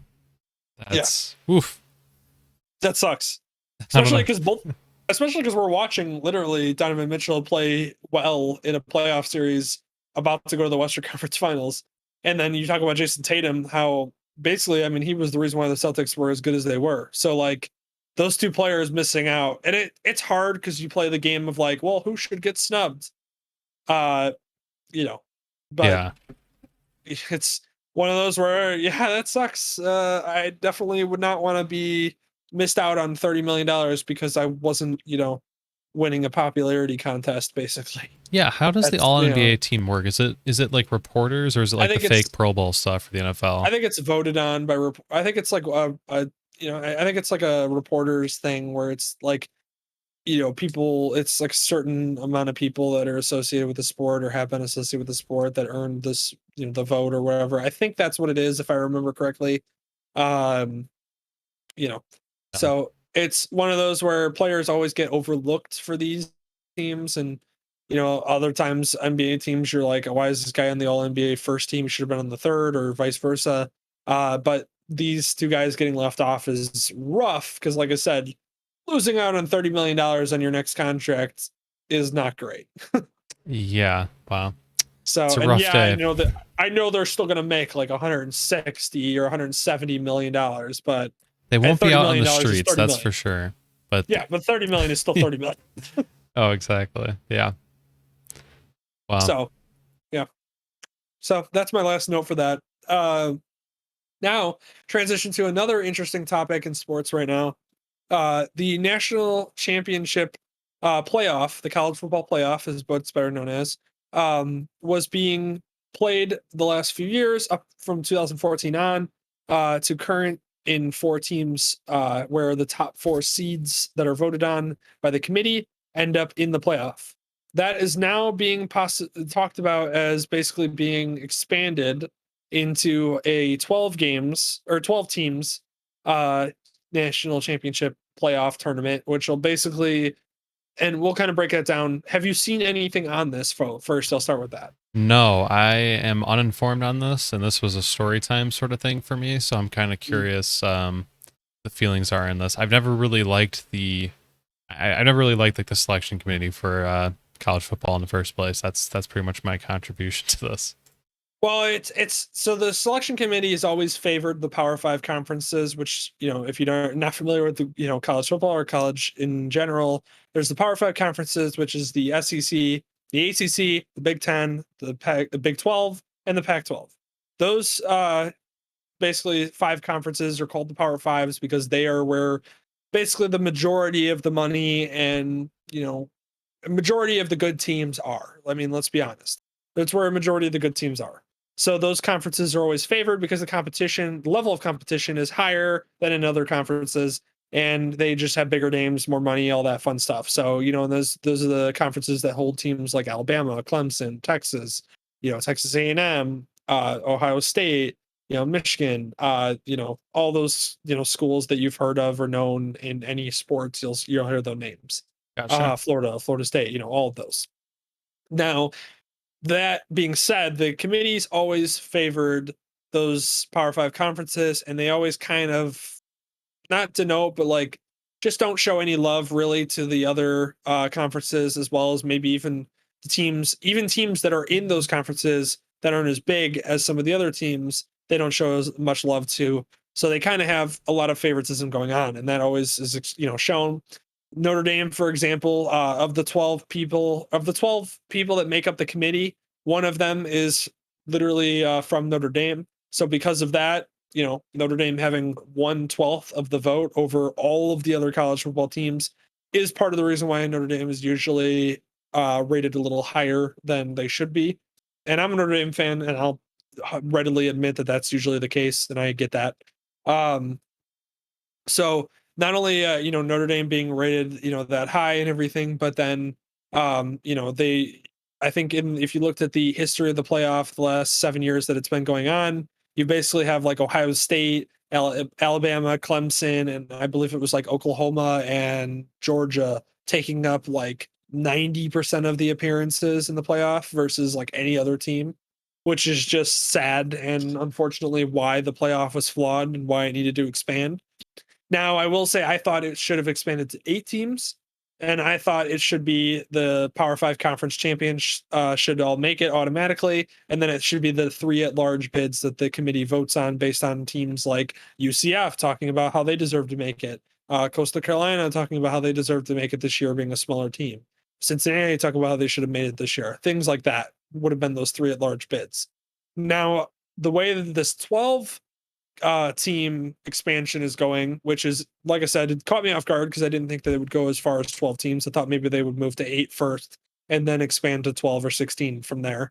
But going straight to 12, it does make a little sense when you actually look into what the ratings are. And of course, we can get into how it's going to favor teams or whatever. But essentially, the way that it works and the way that they broke it down for as far as like what they're actually voting on is there is 12 teams that would make it. 6 of them would be the 6th highest ranked conference champions. Then from there, you would have the other 6 teams being the 6th highest ranked non-conference champions. So even if you didn't win your conference championship, but you're rated super high, let's say, Alabama plays Georgia and Alabama's 2 and Georgia's 3, and they play in the conference championship and Alabama wins. Well, Okay. how much do you really, how much do you really, hurt Georgia as far as rating and everything for that when they were playing the number 2 team in the nation that won the championship? They would get it essentially. That's how that would play. Now you Okay. would also get teams like this would add Cincinnati in the mix. This might add Coastal Carolina in the mix as well, things like that. Okay. Because it's the highest 6 conference champions, then 6 non-conference champions, the highest rank. So kind of plays out that way. So it puts a little more emphasis on the conference championship, which means that the regular season matters a bit more because if you make it to the conference championship, you have an automatic bid if you win it. So it's one of those where you have incentive to make it and win it. Okay. Now for other teams that don't win it, again, like I said, that shows where in that scenario where Georgia's number 3 and Alabama's 2, even though Georgia lost to the number 2 team in the nation and aren't a conference champion, they would still make it as a non-conference champion. And that's where that would kind of, they would factor in. Some other things interesting about this is the top 4 ranked conference champions. So the top 4 teams, so the top 6 conference champions make it. The top 4 of those get ranked 1 through 4 and receive a bye in the first round. So Okay. essentially, you have this previous year, you would have Alabama, Ohio State, Clemson, and Georgia all being ranked 1 through 4 and having buys. Essentially, is how that would have worked this previous year. And that, and then you would have all the other teams, Cincinnati, Coastal Carolina, all these, Penn State, all these other teams that would have made it but would have had to play. So the first round would essentially be 8 teams playing, 4 teams, the top 4 being then a bye. Those 8 teams would play. Winners of those 8 teams would be 4 teams. Those 4 teams would play the other highest 4 seeds, and then you move down the line until you get your champion. That's the way the tournament would play out. Now, something interesting about this is the requirement for being a top 4 ranked team that wins your conference championship that gets a bye basically is built in that any independent team, such as Notre Dame, who doesn't play a conference championship, would not be eligible for this. So they wouldn't be eligible to make it as a conference champion and receive a bye if they were one of the top 4. So that means that Notre Dame could win all of their games, be the best team in the nation, be the number 1 ranked team in the nation, and they would still, no matter what, not receive a bye. Okay. Interesting. So it's an interesting, but I believe Notre Dame actually supported this or something like that, or supported this venture. So it's one of those where, like, it doesn't sound fair to Notre Dame, but also Notre Dame, the whole playoff committee and everything, and even before that, there's a lot of favoritism shown to Notre Dame. So, it's understandable now that there's a little bit, the pendulum finally swings a little bit in the opposite direction. But that's just something interesting. So that's the way it would play out. So again, your top 4 teams being like the previous year, Alabama, Georgia, Ohio State, Clemson, all getting a bye. And then the other 8 teams fill in from there and play each other to then play those top 4. So Okay. you finally get matchups where basically, Cincinnati makes it. Cincinnati wins their first game and then has to go against one of those 4 teams. Well, they can finally prove whether or not they're one of the teams that should be there or not, Right. And you can, say the committee. Now, the issues with this is that, of course, people are cite, well, it's if the committee's ranking them and say like Ohio State, who we're expecting every year to pretty much win win the Big Ten. It would be shocking if they did it, kind of thing. Right. Or Alabama, if they didn't win the SEC, it would be not shocking, not as shocking as Ohio State winning the Big Ten, but it would be a big deal. Same with Clemson not winning the ACC. That would be shocking if they didn't. The thing is it's one of those where those teams are probably going to be ranked very high. So when they do win their conference champions, they're probably automatically going to be probably one of those top 4 that get a bye. So then maybe there's some favoritism there that can play, but at least those other teams are at least getting a chance, when they Right. never did in the past. Yeah. Okay. So Yeah, I can see that.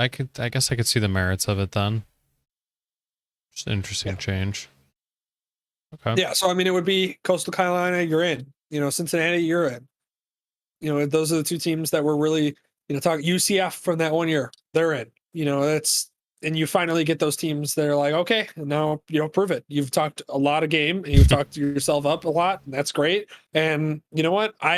Coastal Carolina made the freaking playoff. Like, if we had this tournament last year and they played and made it and won the championship, I would be ecstatic. It'd be amazing. But yeah, it's one of those where now it's a prove it kind of thing. And again, like I said, the 4 teams getting a bye. We know who those 4 teams are probably going to be almost every year, but at least other teams are getting a chance to make. And what was the team that there was like the meme of? I think it was like a year or 2 ago that like they are the actual champions and stuff because they didn't get ranked. UCF. That was UCF. Okay. Yeah, UCF is the one that declared themselves national champions because they didn't get a shot at the playoff, and they won technically all of their games, and then they went and won against Auburn in their bowl game. So. Okay, got it. That's one struck on my head. Yeah, so that's what I'm saying. UCF would immediately make it in this scenario. Now, this if this was voted, this is being voted upon, I believe, later this week in Chicago, actually. Which I saw a great tweet that was like, I absolutely wish that we could I think it was Cam Ellis, who I love, who used to be for NBC. I forget where he is now, but writer for the Bears. Love him. If you love the Bears, you should follow Cam Ellis. He said something about like he wishes there was a world where this committee was just voting inside of a Portillo's parking lot. And I was like, absolutely, that would be fantastic. Just this whole thing gets voted on in a freaking Portillo's parking lot would be amazing. But yeah, so we'll see. They're meeting in Chicago this week to kind of determine whether or not they want to move forward with this decision. If they did move forward with the decision and it was voted upon yes and put into effect, it wouldn't take effect for, I believe, until 2023 or no, 2024. I think it is. Okay. Do you think they will approve it? I think it's really up in the air. Like, I can't say either way. Like, I honestly don't know. It makes a lot of sense. And the issue with NCAA, the issue with college football recently has been that, again, like I reiterated at the beginning of the segment, is that Clemson, Ohio State, Georgia, Alabama have basically taken up the majority of the spots in the college football playoff since its existence 7 years ago. So it's one of those where college football has been losing some popularity because teams aren't getting a shot. So at least this would give teams a shot, even though there's still some favoritism towards those top teams. So I think, yes, I would say if I had to be like put to it 100%, give my opinion, I think yes. I think it's going to be a tight vote, but I think a yes, because I think they have to save the sport and I think they have to expand because they have to include other teams. I'm tired of every year hearing about UCF or Coastal Carolinas or Cincinnati's and not seeing them at least get a chance, because I would love for them to get a chance. Like, I want to see if they can prove it, it's one of those, we got the game of BYU versus Coastal Carolina, and that game ended in literally a last second pass caught at the 1 yard line. Time runs out, BYU loses and Coastal Carolina holds on. Well, what we learned was that was a great game and those were two good teams, but like, until we see them in the playoff winning games, we don't know how either of those teams are. Maybe those two teams would have beaten Alabama, Ohio State, Clemson, all them. Who knows? We don't know because they weren't in it. That's the problem. So they need to expand. So I thought eight teams was where they were going to go next, because obviously that's the next evolution of going from 2 to 4 to 8, Right. But they're going to jump right up to 12 and go with these rules. I'm fine with it. Okay. All right. And then in terms of the MLB. Yes. So in terms of Major League Baseball, this is the sticky stuff situation. Such a sticky situation that it is right now. Terrible, I know. Starting off the segment with a bad joke. It's not going to go well. Anyways, yeah, pitchers right now in Major League Baseball are getting in trouble for using what we call sticky stuff, which is basically kind of an overall term for anything combination that they're using to get more grip on a ball. So people have been in trouble for your sunscreen in the past, using sunscreen mixed with the rosin to kind of create like a stickier substance that allows them to grip the ball better. You get more break in your balls if you can grip it better and everything. So, and this year it's been crazy how like the advantage is towards the pitchers in almost every single setting. And there's been a lot of issues too with teams and players obviously using Like for instance, the Garrett Cole interview. Have you seen this clip, or did you watch this clip at all? No, I have not. Let me figure out how I could bring that up here really quick. Oh God, yeah. I'll talk about the situation while you bring up that clip. So just find the Garrett Cole interview about it, and it's incredible. But I will say though, overall, what Major League Baseball has come to is essentially they are now going to have umpires check the starters every single start twice, randomly per start. And what that means is they're going to come out, check the mitt, check the wrist, check the hat, everywhere that you would potentially hide it. Guys back in the day used to hide stuff on their hat, so then they'd readjust their hat and immediately pick it up on their thumb, and then they would spread it in their glove so you couldn't see, or they would be on their glove, or it'd be on their wrist in the glove, things like that.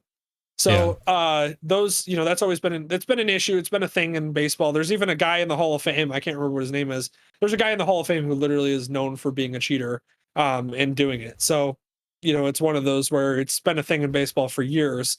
And it's kind of weird. Like I heard Scott Van Pelt make a comment that I thought was real, and it was basically saying, why is it that we punish hitters so badly for cheating, but then pitchers, like there's literally guys in the Hall of Fame that have been known to to cheat. So all kinds of things like that you just have to ask, like why is the Major League Baseball choosing now to crack down on this?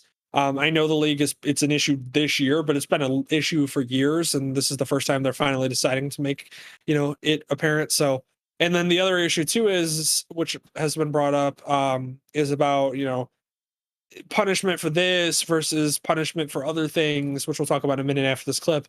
But essentially, to finish up with it, if a player is now found that they are using an illegal substance, what ends up happening is the player receives a 10-day suspension where it's a suspension without pay. So they essentially would miss about 2 starts. No, wait, it was suspension with pay, wasn't it? That was what was insane about it. It literally was like, take some time off, relax, like do whatever you want with it. I'll verify that, but I think it was with pay. I thought it was without. Yeah, I gotta see that. It was like a hilariously, yeah. Okay, any foreign substance for 10 days with pay. Oh, which how is that a punishment? Yeah, that was what Charles Barkley was talking about with it. We'll talk about this after. We'll talk about the punishments and the ridiculousness of it. And another pitcher chimed in, which I 100% agree, which is very close to home. Let's first get into this incredible interview. And now I'm going to preface this with saying, never in my life have I seen a person more guilty than Garrett Cole in this interview. And it's incredible. I don't know if you can hit play and it'll play the audio for. Is it playing the audio? Yeah, let me go ahead and boost it 1 sec. Hold on 1 second. Restart the video too when you do that, because it's incredible. It's just so good. When you heard it the first time, I was just like, what a terrible answer. Like, just bad. And Oh, let me go ahead. I could share my. Oh, I need to share my audio with you. Hold on 1 second, just so you can hear it on your end. Yeah, I just want to hear it because it's amazing. I've heard it multiple times, but it's also just hilarious every time I do hear it. So, what an interview! What an answer to a question, man. Garrett Cole, so composed, so just on it, brutally honest, so prepared for anything.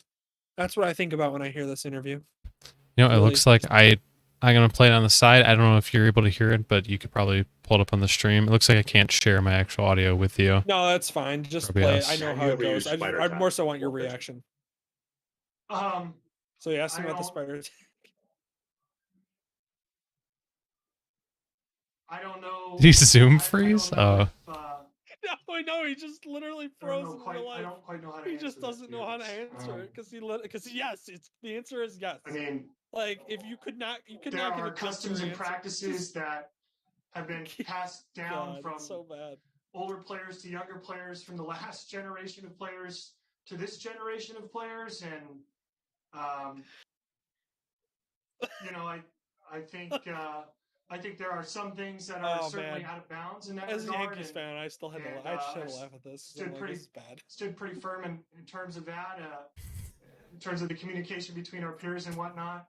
And again, like I mentioned earlier, there's He no way he does, this is right? I important mean, to a he lot of doesn't people that use love the it. game, and this is including the players in this room, including fans, including teams. And It's so like if a MLB wants function to when he got the legislate answer. some more stuff, It that's a was like, conversation that we're we can so have. guilty and we can't come up with an Because excuse ultimately in we should live all be pointing in time. the same direction. So I just Oh my god, Oh it my. was such that Ooh. interview. What an answer. Have you ever used the spider tech before? The correct answer with that is just no. You're not in a criminal trial, man. Just say no. I don't know how to answer that. No. Like the reporter should have just been like, so the answer is yes. Okay, thank you. Dude, And then you're just not. walked away. Again, this is not a criminal trial. Just say no. Just lie. It's so much easier. Dude, just lie. Like we know pitchers are using it this year. You're probably guilty of it. So like just lie. Like, Yeah. why he's just so bad. He's just like what such the face of a honest man right there. Just totally nothing on his conscience, totally not doing anything wrong. The MLB PR team clearly did not get to him with like their base rehearsed answer. I mean, this is literally the equivalent of just like, I'd prefer to keep my medical history to myself when people are going to ask about vaccinations. It's ridiculous. Yep. Okay, thank you for your 3-minute response on this very simple topic. It ended up with basically no. Thank you. Dude, Now we can all move on. Reporter gave you a layup for like you to just completely go, no, I've never used any type of substance like that. I pride myself on playing the game the way it should be played. Boom, Right. done. Answer given. If you're ever found guilty of it, listen, you're guilty anyways, so nobody's gonna care about your quote. So, but if you're never found guilty of it, well then guess what? The only quote that's ever said about it is what you just said. So the fact that we now have you on tape going, I don't know how to answer that. And you're like, really? You don't know how to answer a yes or no question? Yeah. Yes or no. Have you ever used it? Like, either the answer is yes, and you're being very honest, and good for you, but you're now going to be in trouble, or the answer is no, and at which point just either say that or lie. Like there's two ways you could say no, honestly or lying, and either way, at this point, for the love of God, make it apparent. Like, Yeah. it was so bad. It was such like I heard the interview and I was just like, I've never heard a guiltier man ever in my life than Garrett Cole answering this question. Yeah, man. No confidence at all either. The fact that you had to go, did his Zoom freeze? Like, nope. Because he was like, just his brain froze.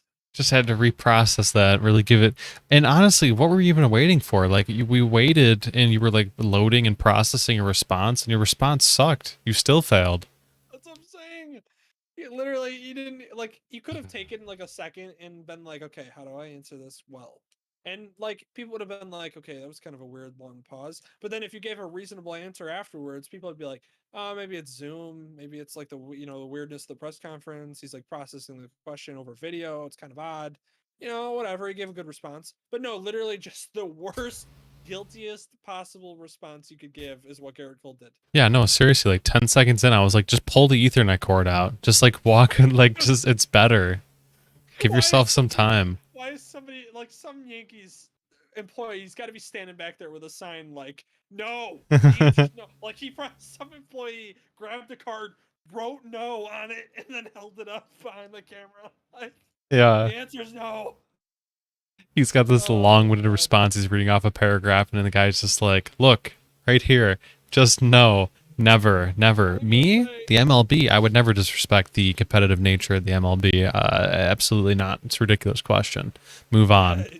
Dylan, me and you just came up with answers on the fly as people that have nothing to do with the situation better than we did. Like, it was so bad. That's why I had to have this played, because it was just like, I can't believe what I've just heard.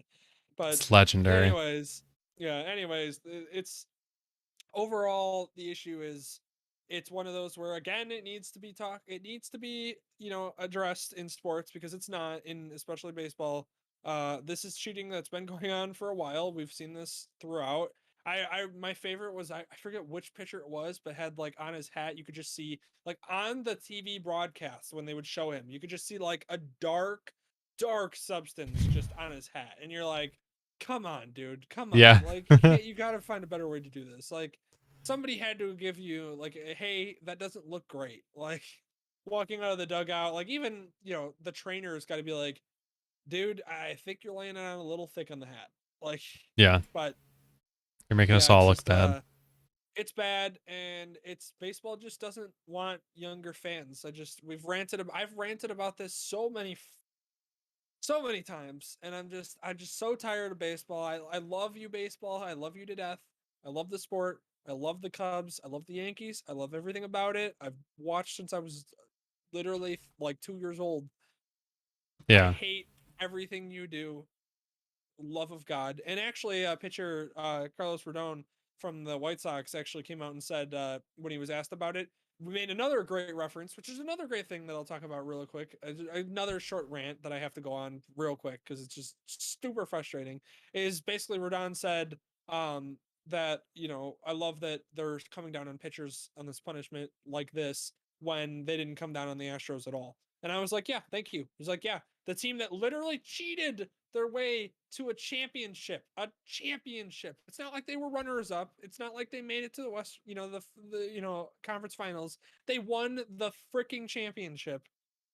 Known cheaters, like brutally cheating. Like if you heard the videos, like at one point they got in trouble. For anybody that lives under a rock and doesn't know, the Astros got in trouble for basically cheating and like calling out pitches or certain pitches to the batter so that way the batter knew what pitch was coming so that way he can then either take the ball, take a strike, swing on it, hit it, whatever. It helps when you know the pitch coming as a batter, as you can imagine.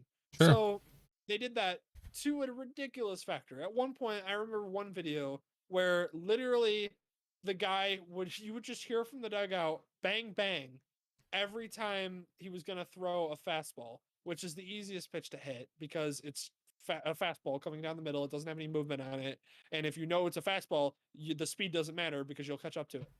Yeah. So the fact that they did, and literally, it's so bad. You'll just be hearing it, the silence. Pitcher's ready to go. The sign gets thrown out from the catcher. Pitcher confirms what pitch he's going to throw, and then you just hear bang bang from like the side, and you just go like, "Come on, come on! Do it any more discreetly? Can we do it any more discreetly?" And then, Yeah. lo and behold, the fastball comes, or then and then they like wouldn't say anything. Next pitch was a curveball out of the zone, and the guy took it for a ball, and you're like, come on, for the love of God, just like can we be any like clearer that this is cheating?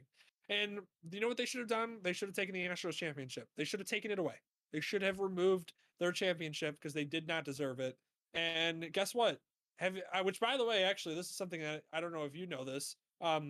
Being not as big of a college football fan. Did you know about the death penalty in college football and that it was used once? No, I had no idea what that meant when I read it. Yeah. So there's a thing called the death penalty in college football, and it was used once. And guess what? Teams after that said, not going to do that. And what it is the death penalty was handed down to SMU at one point. And the death penalty in college football is the removal of your college football program for a certain amount of years. They Oh, just okay. remove it. That's it. the death Like, then. I get no it. college football for you. Yeah. Like it was handed down to SMU, and it destroyed that that school, and it their programs never rebounded. They've never been near as good as they were before that. And guess what? Teams don't go that far anymore because guess what? They don't want to get that handed down to them either. Yeah. So it was a crazy thing where literally they just, guess what? You don't get a college football program anymore. Everybody's got to leave. That's it. Done. So Wow. yeah, and it was bad, and it was guess what? It scared teams because teams were like, "Hey, don't want that to happen to us. That punishment's going to happen." Same thing should have happened here. Take away the Astros championship, and guarantee you no team is going to do that ever again. Because if they're caught 10 years down the road, they know that they're probably going to lose their championship. Now you've Yeah. set a precedence where, well, guess what? If you get caught cheating after the fact, well, you won a championship. Who cares? Yeah, I always thought that was stupid. The punishment had no ramifications that really affected. I don't know, not in a serious manner at least. It was just kind of like whoopsie. Well, Sorry. Like, it even went as so far as, like, when Yu Darvish came to the Cubs and was still kind of struggling, like, people didn't realize that Yu Darvish was one of the pitchers that they did that against and, like, kind of ruined because, like, Yu Darvish was really good and then kind of got ruined a little bit mentally because of that, because he was, like, not pitching well against them. And it was in the biggest moment and everything. And it hurt him. And, you know, pitcher's mentality and everything is huge. And it hurt his mentality bad because he wasn't performing well for his team like he was, and he felt like he should have been doing better with the way that he was playing, and he wasn't. Well, guess what? It's because they were cheating. So, and he was like ruined for literally a year or two. So I didn't even that's know about like, that or think about that. That's yeah, he was one of the pitchers that dealt with that. So, and in the biggest moment when you had it all year, and then suddenly now they're hitting everything and pitches aren't working, and you're letting your team down in the biggest moment. Yeah, that's going to do something to you mentally. So no yeah. surprise that he had a bad year after that, and then a bad year with the Cubs the first year that he was there, because that's how that goes. You know, you have to get over that mentally. That really, So I didn't even think about the market side of it, but man, that screws up your contract negotiations. It goes into your yep. stats. It goes into draft capital that's given up if you're traded for. Like, oh, that. There's a lot of fallout from that, and there should be better ramifications because of that. Imagine if you screw over some guy who's like willing to sign a massive contract because you destroyed him in the playoffs or something, or made a fool out of him, or the draft capital of the team that wants to rebuild and maybe get rid of him, and they don't get as much anymore now because of that. Like, wow, that's how to become hated by the entire league.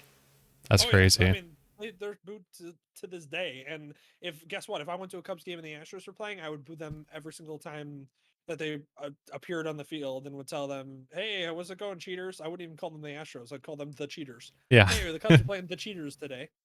Yeah. Because that's how they should feel. That's how that's what they deserve. The players and Yeah. stuff like that. And the fact that the organization let that go on, I'm internally, I'm sure there's people that knew, and those people should have done something, and they didn't, and they won a championship, and they didn't get punished enough for it. And so now you set a precedence where in the future, hey, if you cheat and you win a championship, well, if you get caught, yeah, it kind of sucks because people call you a cheater, but you got a championship. Yeah. Worth it. No So big deal there. unbelievable. And then let's move on to another ridiculous situation, which is actually really sad. And this is why I want to talk about this, because this is crazy and absurd and stupid. Um, God, do you know anything about this? Have you looked into this at all? Nope. Nope. Okay. What's So, happening? so I'm gonna butcher her last name, but this is Shelby Houlihan, Okay. which is a controversy that's going on right now because she was banned. She was notified that she tested positive for an anabolic steroid, and was notified that basically she was banned for 4 years from track competition. Um, right before she was about to appear on a race, or in a race that would have qualified her for the Olympics. Now, this is also a person who holds 2 world records, because she's that good. Now, the reason why she tested positive for this is interesting, and where the controversy begins, because apparently what happened is she tested positive for it. She herself has claimed that she's never taken the substance. What she figured out, though, is that the night before, and again, this is going to sound ridiculous, but follow me. The night before, she ate a pork burrito from a taco truck. Pork burritos and pork in general are known to have levels of this anabolic steroid because pigs produce them at high levels. And so then it bleeds into the actual pork that's produced and then served in restaurants and, various places. They Okay. they knew this. I forget what it is. It's like the WADA or something like that, or whatever it is that is monitoring this. They know this. There's actually tests that have been run on these samples to determine like what the level of this anabolic steroid would be in a person that would have consumed pork. She tested at that level. They just assume though that she had tested for the steroid because she took the steroid, not because she would have consumed something that would have led to her test. She actually gave them a hair sample and they tested it, and it was negative for any buildup of the anabolic steroid, as in like she'd been taking it for some time. So Wow. essentially their assumption is that she just took it this one time for this race, and that was it, and that's the only time she's ever taken it in her career. But yeah, now you're banned for 4 years. She's also 28 years old, Dylan. So Oh, the next 4 Olympics, years? yeah, the next Olympics that she's eligible for is the 2028 Olympics. When she'll be 32, 31? No, because she's 28 right now. 2028. We're talking 7 years from now. So she's gonna Oh, be I was 25. thinking 4. Okay, I was thinking 4 more years. Oh, but yeah. Okay, so that's it. You're done. Yeah, I mean, you're not going to be at the level that you are right now, for sure. Like, And you're is there an nearing the end of appeals your prime already. process? She tried to, and they denied it. On what grounds?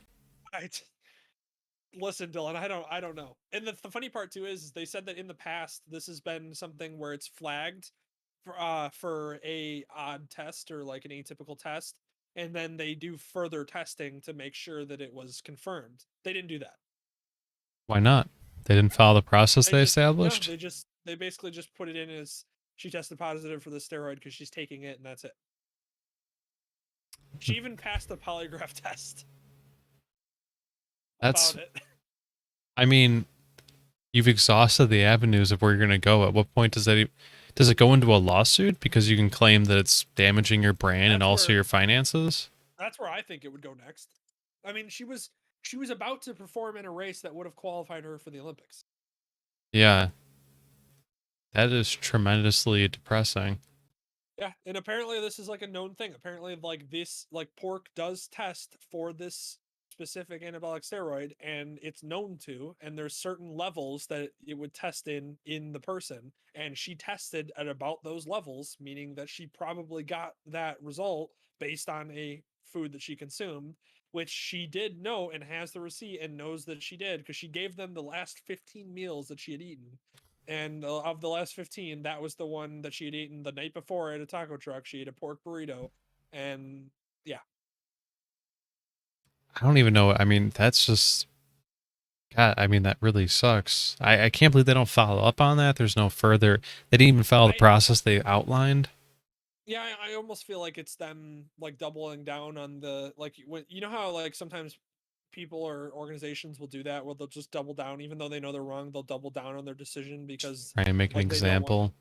yeah, like they don't want to seem like they don't want people to question their authority or whatever, you know. Like I feel like almost that's this type of situation because if like all the facts as I've just laid them out are true, this is ridiculous. I mean, it's absurd. And this is what I've done, like looking in research, and I looked into it and looked into articles about it and everything. And this is so far from my understanding, everything that I've said is true. So if that's the case, it's like it's one of the craziest cases I've ever heard, where the girl's literally going to be removed from her prime to the Olympics, and basically her chances at winning the Olympics because of a pork burrito. That's, I mean, it's a great headline, but man, that's destructive. On a human scale. That's, man, that is sad. Yeah, what a terrible place to double down and try and make an example of someone. If you, I mean, like literally follow the process you outlined, or at least follow up with hard evidence. I mean, what is that? Whatever commission it is that's doing this is that's sad. It doesn't really, you don't really gain any credibility from doubling down on this situation. It's more of just fear mongering or something at that point. You're not adhering to any of the standards or the policies that you've set out. You're just making an example out of someone to scare other people off. And I mean, sure, maybe the outline is people be really like, I don't know, really tense about what they're going to be intaking and watching all that. But at the end of the day, where are you actually getting with this? You're not getting a better sport out of it. You're just ruining and putting doubt into all the individuals that are making up the sport. So that's ridiculous. And it's a time sensitive thing too. I mean, you don't have much time to fix that, and it doesn't look like you can anymore. No, I mean, missing an Olympics is, like if you're at the end of your prime and you're getting into an Olympics and you're like, this is my last Olympics where I'll be at my peak performance, and then you're not allowed to be in that Olympics, 4 years is incredible for a track runner. Yeah, Like, that's ridiculous. 4 years. Yeah. 4-year ban, which means that she wouldn't be eligible until the 2028 Olympics for the next. That would be the next Olympics she could perform in at the age of 35. And this is a woman too, like I said, who I believe owns 2 world records. Wow. I hope there's something to be done. I'm trying to see like where everything got left off, if they still have the appeals process, but like there's so many things you could be sued for there. Well, that's the other thing too that I think about is like if this gets rectified in courts, is it going to become where she'd be eligible for the current, like the next Olympics, or is it going to like take, because appeals and court cases and process take, I mean, they take a year or two, at best sometimes. So it's one of those where I almost feel like it might go to a point where she actually gets this decision rectified and righted, but ends up basically falling time where she's just now past her prime and the Olympics have passed. Yeah. So Yeah, that's a very I doubt anyone's gonna come out happy on the end of that. I don't know how you even rectify that, because how are you supposed to project like the financial damages that you would have been incurred if you were in an Olympic spot as opposed to not? Because then you have to both imply that you're gonna win in whatever Olympic sport or Olympic event that you're gonna be in. I mean, that's and she would have very tough. just to comment on that before you finish, Yeah. I mean, she's also has 2 world record. I believe it's 2 world records. So like obviously she would have a good case for why she would perform well. So yeah, so that's Yeah. to add that to your conversation there. Yeah, I don't know anything about the estimation of that, about where you would end up like compensating someone in the event of a lawsuit, because you have to imply so many things. You can't really estimate exposure as much as like a prize pool. That just seems like the situation where the person who's actually suing is just going to come out disappointed either way. Like there's no way to make up for missing. I mean, financially, you're not even talking about the awe of being in the Olympics and participating in it, but just financially, you're going to be disappointed, not to mention the other side of it being emotional and missing out on that. I don't see any case where that ends up going well if she does not win her appeal, or if she still has a chance to appeal. And it seems like one of those things that's just going to get swept under the rug, and yeah, maybe it'll get brought up in court cases later, but it's going to be out of media attention. It's going to be out of her time period of being in her peak. It's just a bad situation all around. Well, yeah, and the sad part is, and you make a great point with the media attention, because unfortunately the media has a very short attention span. We all do. And it's one of those where, unfortunately, this is probably not going to get rectified, if it even ever does, until past any point of anybody caring enough to, Yeah. to appreciate that the decision was overturned for a poor one in the first place.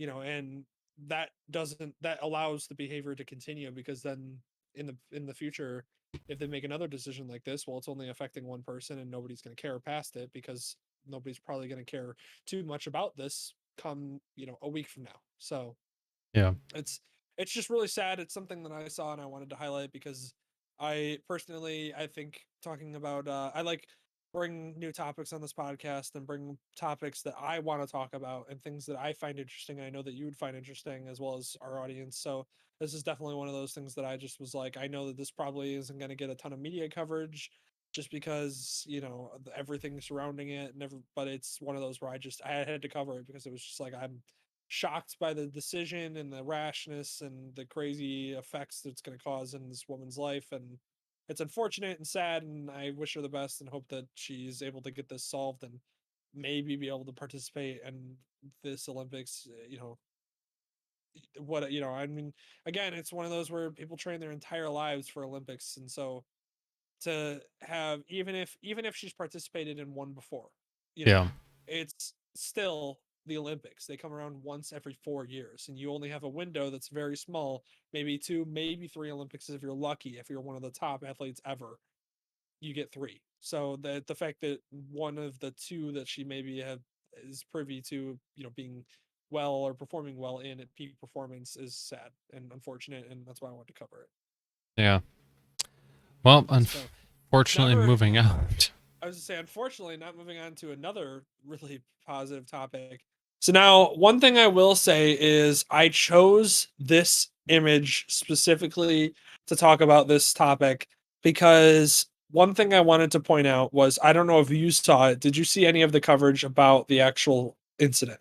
Oh yeah. Yeah, that's the part I did see, because I didn't see anything else about the games, and when I started to pull it up, that's immediately what I saw instead of actual gameplay.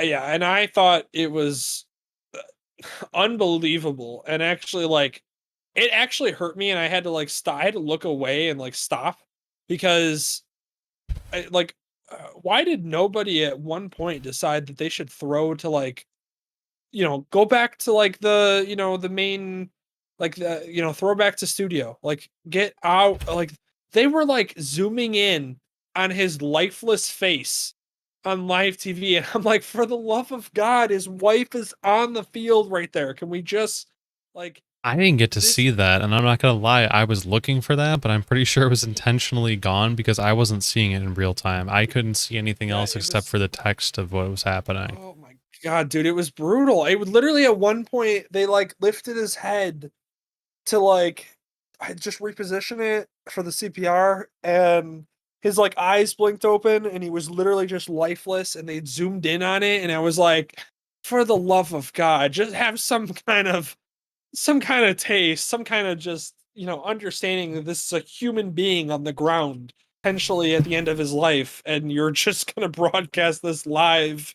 Like, I just like the fact that players had to actually interlock arms around him to stop people from seeing. It was so sad, and I just honestly, I had to look personally look away from my own, like, I can't look at this anymore. Like after I saw that, like literally them show his lifeless face, I was like, this is too far. It was like, this is way too far. And journalism and sports media especially can go too far at times, and this was one of those times because it was just like, this does not need to be shown. Like this does not need to be seen.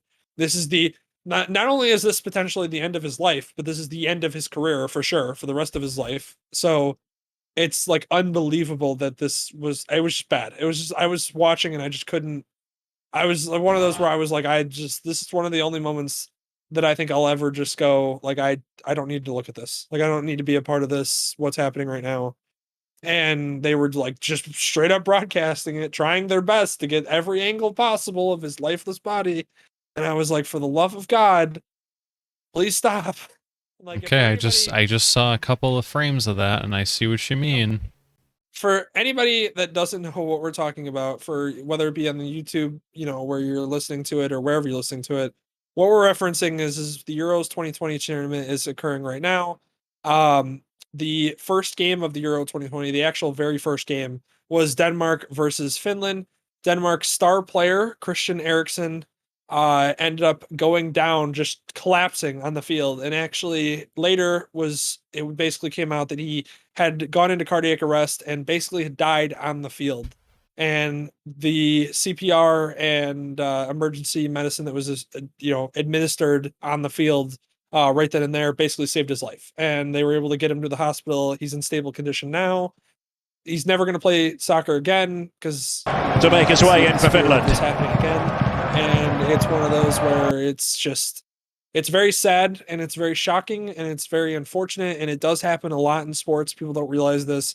I mentioned it to the PA that I work with, and he actually said he literally listed off the heart condition that they're probably going to find, which he listed it off, and it's a long name. I can't remember exactly what he said, but essentially it's like the thickening of the wall of the heart where it doesn't allow blood flow to enter the heart, and then at some point basically they just like it happens a lot in athletes and young athletes, and they just collapse. And a lot of times, if there's not immediate administered CPR, they die.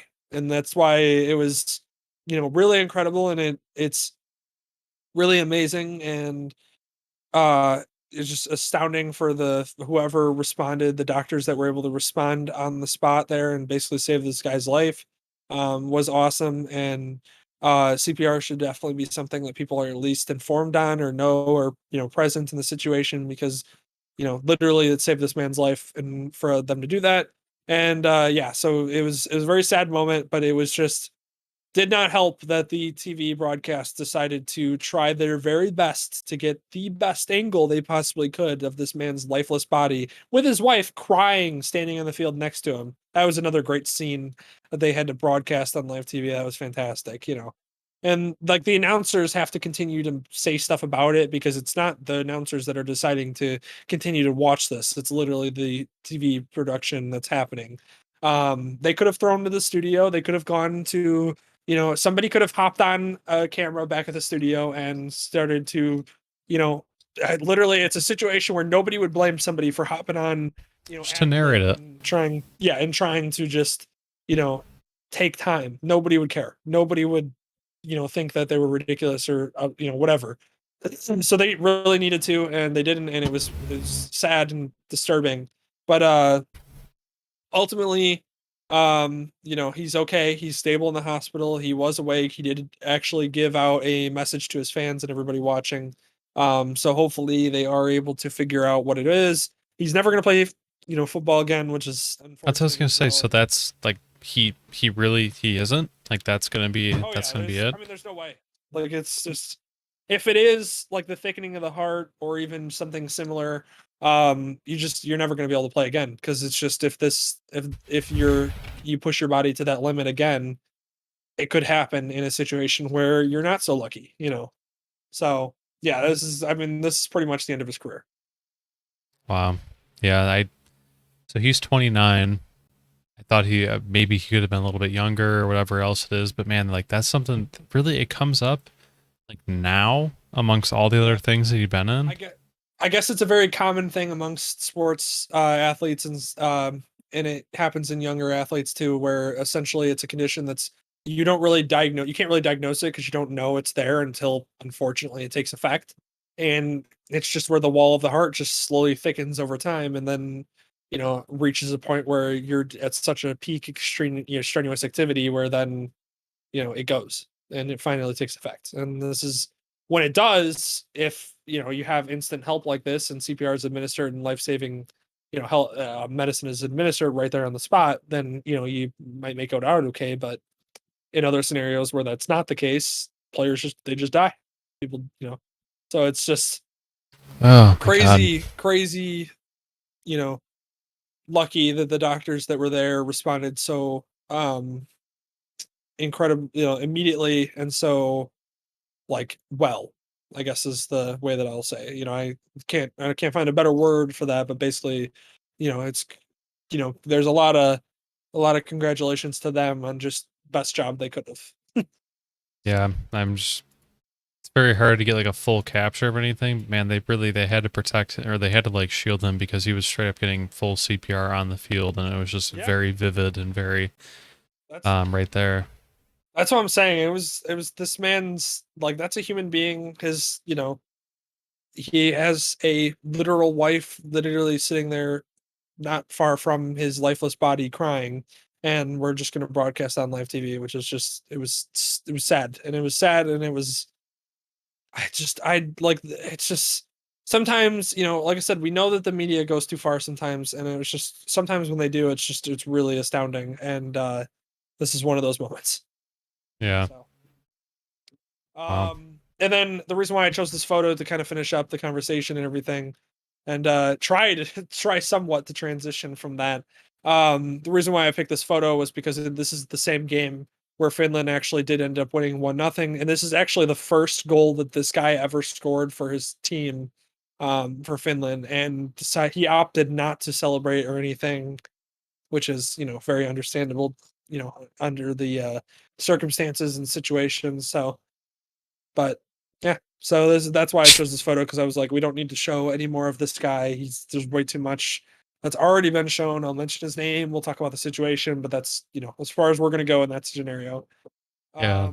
It's hard to know where to like end things, but man, like Yeah. I can't imagine playing the same day, hours later or whatever after seeing that. Yeah, I guess the teams voted like to do it. I guess the teams like collectively said like, we should play on, at least in honor or respect to the game, kind of thing for him, which is understandable, and I get it. And you could say people could say all they want about, like, well, they should have postponed the game or whatever, but people don't you don't know how you're going to respond until you're in that situation. So the fact that they responded the way they did is, it's okay. Yeah. I think it's totally fine. Incredible. Huh. So, okay, now we're gonna try to transition to a little bit of a lighter topic, in get our Bears talk in for the podcast, because we are a podcast where both of us are huge Chicago fans and live in the Chicagoland area. So we have to at some point address the new Bears news, which every week there's always something, and will always be something, and we'll make something if needed. Right. But no, so the interview happened with Matt Nagy on the Chris Collinsworth podcast, which I don't know if you've ever listened to the Chris Collinsworth podcast. It's okay. It's not Chris Collinsworth. He actually has good conversations with like the people that he has on. They're actually pretty genuine conversations where, and I feel like Chris Collinsworth has gotten to a point where he's a very good interviewer, where like he opens them up with like just good questions, stuff to kind of get them open a little bit, and then hits them with some questions that are what we want to know kind of things. Yeah. So what you're seeing on your screen is the question was posed to Matt Nagy, basically saying, would you, or is there any scenario in which Justin Fields will start week 1? No, Andy. He said basically Andy is our starter, Justin's our number 2. He said something along the lines of we're sticking with that plan. I actually do have the audio for the original thing. I think I did send it to you. I don't know if you want to pull that up in a minute while we're talking about it. Just to play the audio because there was some confusion about like what the actual quote was and everything, and like, did he say that there's no possibility or whatever? So people were in the comments where, of course, like posts like this were made where people were like, oh, it's definitely Andy's number 1 and Justin's number 2, and that's it. And it's like, well, he said that, he kind of said that, he kind of didn't. Basically, along what he said is that he's sticking with Andy Dalton as the starter at the moment. Here, I can go ahead and play it actually if you wanna. Oh yeah, go ahead. Okay. Is there a possible scenario where Justin Fields plays on opening night? No, I mean, Andy is our starter, and again, I can't predict anything. That's you know how it goes. I mean, there's so many things that could happen between today and that week 1, but Andy is our starter, and Justin's our number 2, and we're gonna stick to this plan. Yeah, so a typical Nagy answer. Yeah, it's a very typical Nagy answer where he's kind of deflecting, but also talking about it, but also addressing the issue, but like leaving it slightly open, but not. It's not as definite as some people were saying. Yeah, definitely not. He's him saying that there's a possibility. He doesn't know what's going to happen. Nobody does, kind of thing. Him saying that is him leaving the door open, but it's definitely a very, very small crack where the door is left open. Because if you actually listen to the full interview, and I think it was like 48 minutes, the whole podcast interview, which I listened to all 48 minutes, it seemed basically like Matt Nagy is 100% strong in his camp of thinking that basically you can't start a rookie quarterback, or you shouldn't start a rookie quarterback, and that you should bench them and allow them to grow. Which there's a lot of merit to that conversation. There's some quarterbacks are ready as soon as they get thrown into the fire, and then some quarterbacks aren't, and some quarterbacks need time to learn. I think, in my opinion, if I'm really gonna go for it, and you can give yours after mine, I think that essentially players should sit for as much time as possible.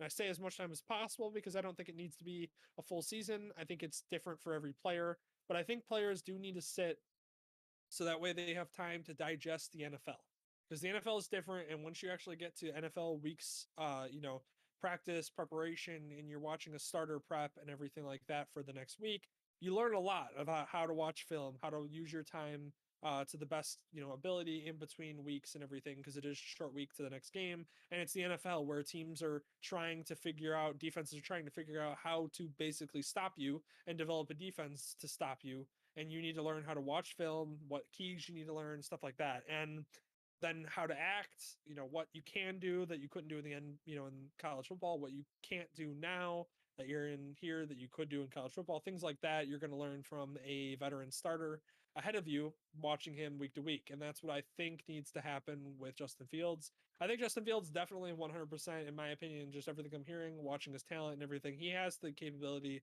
of being a very good starter in this league and the potential to be a very, very good starter in this league. I'm talking a star quarterback in this league, and that's what we're hoping. But I think he does need the time to learn the offense, watch Andy Dalton as a starter, learn, how it works, how the NFL works, because everybody does. It's the speed of the NFL is always quicker than anything that's come before it. The NFL is made up of every best player from their college team is in the NFL. Whether it's a small school, whether it's a big school, the best players from those teams are in the NFL. So when you're playing against college teams, you might not be playing against the best college teams, and there might be one or two good players on those teams that you're playing against that are NFL caliber. Well, now you're playing against an entirely NFL defense with an NFL coaching staff that is also going to try every single week to beat you and learn to beat you and figure out your weaknesses and exploit them. And so learning to kind of combat that is what I think rookies need to do. So I am in favor of sitting him. My next thing that I'll say about that though is I don't think he needs to sit the entire season. I think he will point during the regular season. I think it'll be kind of in the middle of the season, probably week 6, week 7, somewhere in that range earlier. But I do think that he does need to sit for at least the first few games and watch a quarterback prep week to week in the actual NFL. Yeah, I think pretty much that Andy Dalton at this stage in his career isn't going to be like a world beater, anything else like that. I think he's your epitome of like the guy that you want to learn from and the guy that you want to spend time like watching and play and everything. I think he'll be adequate. He might even, again, we have to remember that Andy Dalton is going to be like in arguments for the best starting Bears quarterback of the past 50 years. Like straight up by existing. Yeah, That's a fact. sad. So he's in that conversation immediately as he starts, like wherever he ends up and however he ends up playing or whatever. But that's important to keep in mind. So I am definitely in favor of him sitting. I think you have to also remember the rest of the team is also meshing together too. It's a different team every year. Yes, there's a lot of returning starters, but you've got new rookies, you've got new people. The biggest concern, obviously, that sticks out to me is going to be the line. And now that we have a whole new left tackle, you have Jenkins. You want to get, I foresee the same thing. I think everyone's kind of in the same boat. Especially, it's a good balance. You want not the entire season to see Andy Dalton, but maybe for 3 to 4 weeks, I feel like is the general consensus among people. And then if things aren't working out and they're not rolling and there needs to be a spark, then that's probably where you're going to see it. But that allows enough time for the rest of the team to come together. The line itself maybe to mesh a little bit, receivers and stuff to get the timing. Cole Kmet hopefully coming on the scene a little bit more and maybe in the passing game. I think everyone's kind of in conjunction that if they need that spark and they're in a dangerous situation, and even if they're not, that's probably a good amount of time to see the rest of the season out. And it all depends on what they look like. It all depends on, are they not getting touchdowns? Are we going with field goals again and not converting?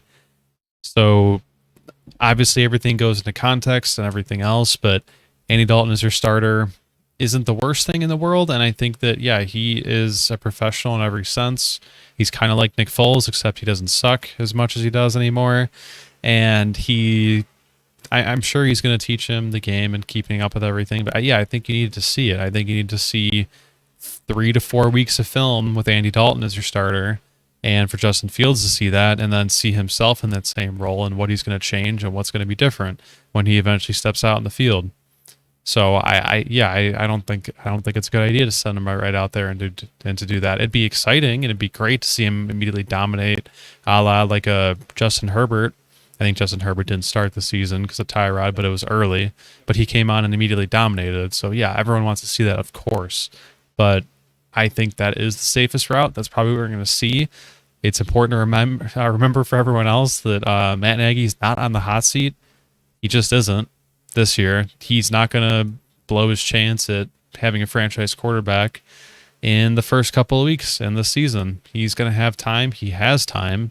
Probably so does Pace at this point too. So they're going to take it slow, and for better or for worse, that's what we're going to see. Hopefully that ends up paying off, because if it ends up being like a 8-9 type of season or whatever, and you end up getting a franchise quarterback stepping in the sophomore year, then great, it was worth it. But yeah, it just matters what's going on. Obviously, the team's going to look a whole lot different. There's a lot of people who are going to be up for renewals or being cut from this year, so it's important. This year's important, but you also can't ruin the potential to have a franchise quarterback for the next 10 to 15 years. So, yeah. Yeah, and the other thing too that I wanted to mention, because you were kind of talking about it with the offensive line, and that's more of the question honestly right now, is whether that's going to go. I did hear in the interview, which I thought was interesting, is he was talking about the offensive line because he was kind of prompted about it based on what Collinsworth had asked him. And essentially, what he said was kind of interesting. Is basically he said, we're the idea to cut Leno was difficult, but of course it was one of those where the cap and the way that everything was going and the offensive lineman they brought in, they wanted opportunities. And he basically referenced the rookie, obviously, in Tevin Jenkins. So Tevin Jenkins is most likely going to be your left tackle starter. That's 100% set in stone. It's going to be the thing. Now, what I did think was interesting is he said when talking about the other side of the line, he mentioned that Ifedi played very well at the position at right tackle, which makes me think that our offensive line starting day one is going to be Tevin Jenkins at left tackle, James Daniels at left guard, Mustapher at center, Whitehair at right guard, and Ifedi at right tackle. You're right. Then you'll have Wilkinson, Borum, the rookie, and Bars and those guys kind of stepping in to fill in backup roles. I'm okay with that offensive line, honestly. Ifedi is questionable because he hasn't been able to do it in the past with the Seahawks at right tackle, but it's a different offense, and he's learned more, and he's playing with a better offensive line coach because Juan Castillo is one of the best offensive line coaches, if not the best offensive line coach in the NFL. I mean, look what he's been doing with offensive lines that have been injured and bad, and just what he's been able to utilize and everything like that. He's been great. So I have faith that maybe that's what's turning Ifedi's career around, is the fact that we have good coach, different offense, and all that. But does make me wonder. But I do feel better about it though, at least because last year it was like, we have Massey who kind of sucks and is overpaid. And then Ifedi's backing up. Well, Ifedi hasn't been that good over this career. Well, now you have Ifedi as your starter who played decently well last year. And then now we're talking about you have Wilkinson backing him up and the rookie Borum backing him up. Now I'm like, okay, well, I don't care if Ifedi does very well because there's two other guys behind him that, I think could start. So, I'm all for starting him, seeing how it goes because he played well last year and earned it. And then we'll see how it goes. Yeah, no, definitely. Yeah, there's lots of different options. I think people are forgetting how good James Daniels was eventually, like when he was starting as well too. Like again, that inner like side of the line is looking pretty good. I mean, at worst case scenario, maybe Whitehair goes back to center. I don't really think that's going to happen. I hope Mustapher stays because I'd like to see like how they perform all together. I know Mustapher, one of the complaints against him was maybe they weren't facing the best competition last year and maybe got lucky, but like go ahead and start and see how that goes. That's great. And I think that they have a really solid core, and then hopefully the tackles eventually show up too. So there's plenty of room for that. And also just going off of things that came out of camp as well, I'll go bad thing and then good thing. Bad thing was apparently Tariq Cohen. He was walking a bit stiff-legged, and he had his right leg wrapped, obviously coming off that ACL tear, so maybe there's a little bit of inflammation or something. That's fine. That's going to be, I mean, not everybody's Adrian Peterson is going to come back. Yeah. Like the people are going to handle it differently, and we're 2 months out from the start of preseason, so I'm not really that worried. It's one of those where if in 2 months when preseason rolls around, this is still a thing, then I'm going to be worried. But right now, it's early. I'm okay with that. Yeah, some people were conjecturing that possibly like Herbert was like an answer to maybe knowing the Cohen's injury was worse than thought. Maybe that's an idea. I always thought it was kind of a strange pick considering they already had a loaded backfield, which is straight up Montgomery. 1 year, and they, losing Cohen probably scared them a little bit. So that's why I thought the pick happened. I didn't think it was because they thought maybe that Cohen's injury was more serious than it was. I thought it was more about that they didn't want to end up with, they lost Cordell Patterson, who was technically in their backfield. And I felt like they made that pick because they wanted a long-term option that they can grow that would be, viable in case of injury. I think that's why they picked them, in my opinion. Yeah. So. And then as for a good thing, Kindle Vildor apparently is looking really good, and I'm projecting, it's going to be him or Trufant for CB2. Yep. So hopefully those look like a good replacement. And Vildor played very well in college. He came out of a smaller school, Georgia State, but he actually played Clemson one game, and when he played Clemson, he was like very good in it. And that's one of those where you can judge players, based on their production against smaller schools and stuff. But when you play a big school like Clemson and you're a smaller school and you're a player that's supposed to be one of the better players on your team, and you step up and play as well as he did in that game, for anybody that wants to go back and watch that film, it was impressive for a corner, and that's actually the film that I watched and what made me convinced that it was a good pick. I think that yeah, he showed a lot of great coverage skills. He's a little smaller for a corner, outside corner at 5'10", but he's got great quickness, great speed. Really was just that he needed to learn to pick up offensive routes running and everything better. And now that he's had an entire offseason and a season under his belt to do that, I do expect him hopefully to make that jump. And so if he does, that would be fantastic.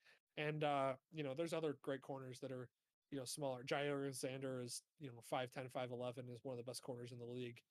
So Yeah. size is sometimes an issue, sometimes not. In this case, I'm not too worried about it. Yeah. And then I guess the two last things to look at were I guess with the most boring one being that Nagy said he was going to be more aggressive on playing starters in the preseason as opposed to last year when there was a bunch of criticism for that, which like whatever, I could really care less about that. Hopefully it works out. I still want to get my Trubisky versus Justin Fields game in the preseason in an ideal scenario, because I remember you mentioned that was set up. So that might be a thing, and that would be amazing if that does. And I'm gonna watch every preseason game just to watch Justin Fields. So exactly. So I want to see that. And then the last thing that was a little bit of concern was that Goldman didn't show up for the mandatory mini camp. Yeah, and I don't like the way that's the wording that's been around that camp. I will say I'm actually a little nervous about that because like there was some weird wording where like in that interview with Collinsworth, Nagy said at one point like Goldman wasn't in the building and we're going to talk to him about that and it'll be talked about. And I was like, and that's all he said. And I was like, that doesn't sound good. It's like, yeah, sounds like someone might be out of shape. Huh? Sounds like someone might be out of shape and didn't want to show up and suck in camp. I don't know. Doesn't look good though. Yeah, I don't know what exactly that could be, but it's not great. Let's put it that way. And Eddie Goldman was supposed to be a guy who, if we do actually get Eddie Goldman back at full strength, our defense line is going to become way better than it ever was because Robert Quinn was rumored to be injured a lot last year and actually played well at the end of the season, which he was supposed to be healthier, which means that this season could be really good for him and a bounce back. So if that's the case, then you throw in Eddie Goldman next to Akeem Hicks and them, who, our issue last year was that, if Akeem Hicks wasn't in the middle, we couldn't stop the run to save our lives. Yeah. And it's because we also unfairly played Bilal Nichols a lot at nose tackle, and he should not be a nose tackle. It's not anything against him. It's just he's not a nose tackle. Which is fine. He's a great defensive tackle. He's just not a nose tackle. So getting Eddie Goldman back to be that nose tackle, to play that run stopping, will allow Bilal Nichols to do what Bilal Nichols has been doing that's made him such a good young prospect, and then allow Akeem Hicks to be Akeem Hicks again. And so I really hope that whatever this is not anything serious, and that it's more of like a PR issue than anything. Yeah, and on that same topic too, did you see that Quinn isn't practicing apparently due to a lower back issue? Yeah, I'm not veterans when they don't practice. I'm not as worried as long as they're. But this veteran, that's all I'm saying. But the thing with Robert Quinn is I'd rather him not practice because I'd rather him be healthy. Like like in training camp 2 months before a preseason, I'm okay with him not being in there because I'm like, listen, this guy, like, if he wasn't healthy last season and that's why his production was as bad as it was, then literally make sure this man's healthy, and anything he gives at healthy him is going to be better than what it was last year. So I could care less. That's one of those where I'm like, I could care less that he's not practicing. It's early. Who cares? He's a veteran. He's older. He'll understand. He understands how the defense runs. He played in it last year, whether it wasn't great, but he played in it last year, so he at least knows how the defense runs. He's familiar with every schemes and stuff like that. So I'm fine with that. I'm okay with. It's it's very different if in 2 months we're talking about him not playing in a preseason game because he's injured. Then I'm like, okay, well, this is not good. This is a rerun of last season. But 2 months out, I'm fine. Well, those are there's like a couple of cool videos and stuff from minicamp, but that's about it. Those are like the more those are pretty much the headlines we're probably going to run with until there should be training camp in there. I don't know where the schedule's missing, but Yeah, I think until training camp, which I have to figure out the dates of, but also the Clippers just beat the Jazz as Yeah, I well. saw that. I was talking all about how the Paul George actually stepped up. But again, this is what I've said before: is that Paul George can step up, but I said he can step up for a game. So, we'll see how the next game goes. Yeah. It's great. It's great this game for the Clippers and everything. Yeah, Paul George stepped up, but listen, I've been a Paul George fan since he's kept in the league, and after the it's unfortunate, but post injury, Paul George is nowhere near the alpha that he was before that. So Yeah. we'll see. We'll see next game. Same with the Sixers. I'm like, or the, it's like, or same with the Bucks. It's like we'll see. We'll see what kind of team they are next game. Yeah. No, that's all I got. We've well past the midnight mark as well, and I Oh, think boy, yeah. I'm gonna go to sleep as well. But Yep, that would be great. yes, thanks everyone for tuning in, depending on where you're watching this at. Yep. And we'll catch you next week. Yep. Thank you next week, where we'll have a bunch of different topics for everybody. Whatever is in the sports world next week that either I find interesting, Dylan finds interesting, or it's just interesting, we'll bring it to you. But have a good night, everybody, and we'll see you next week. Good night.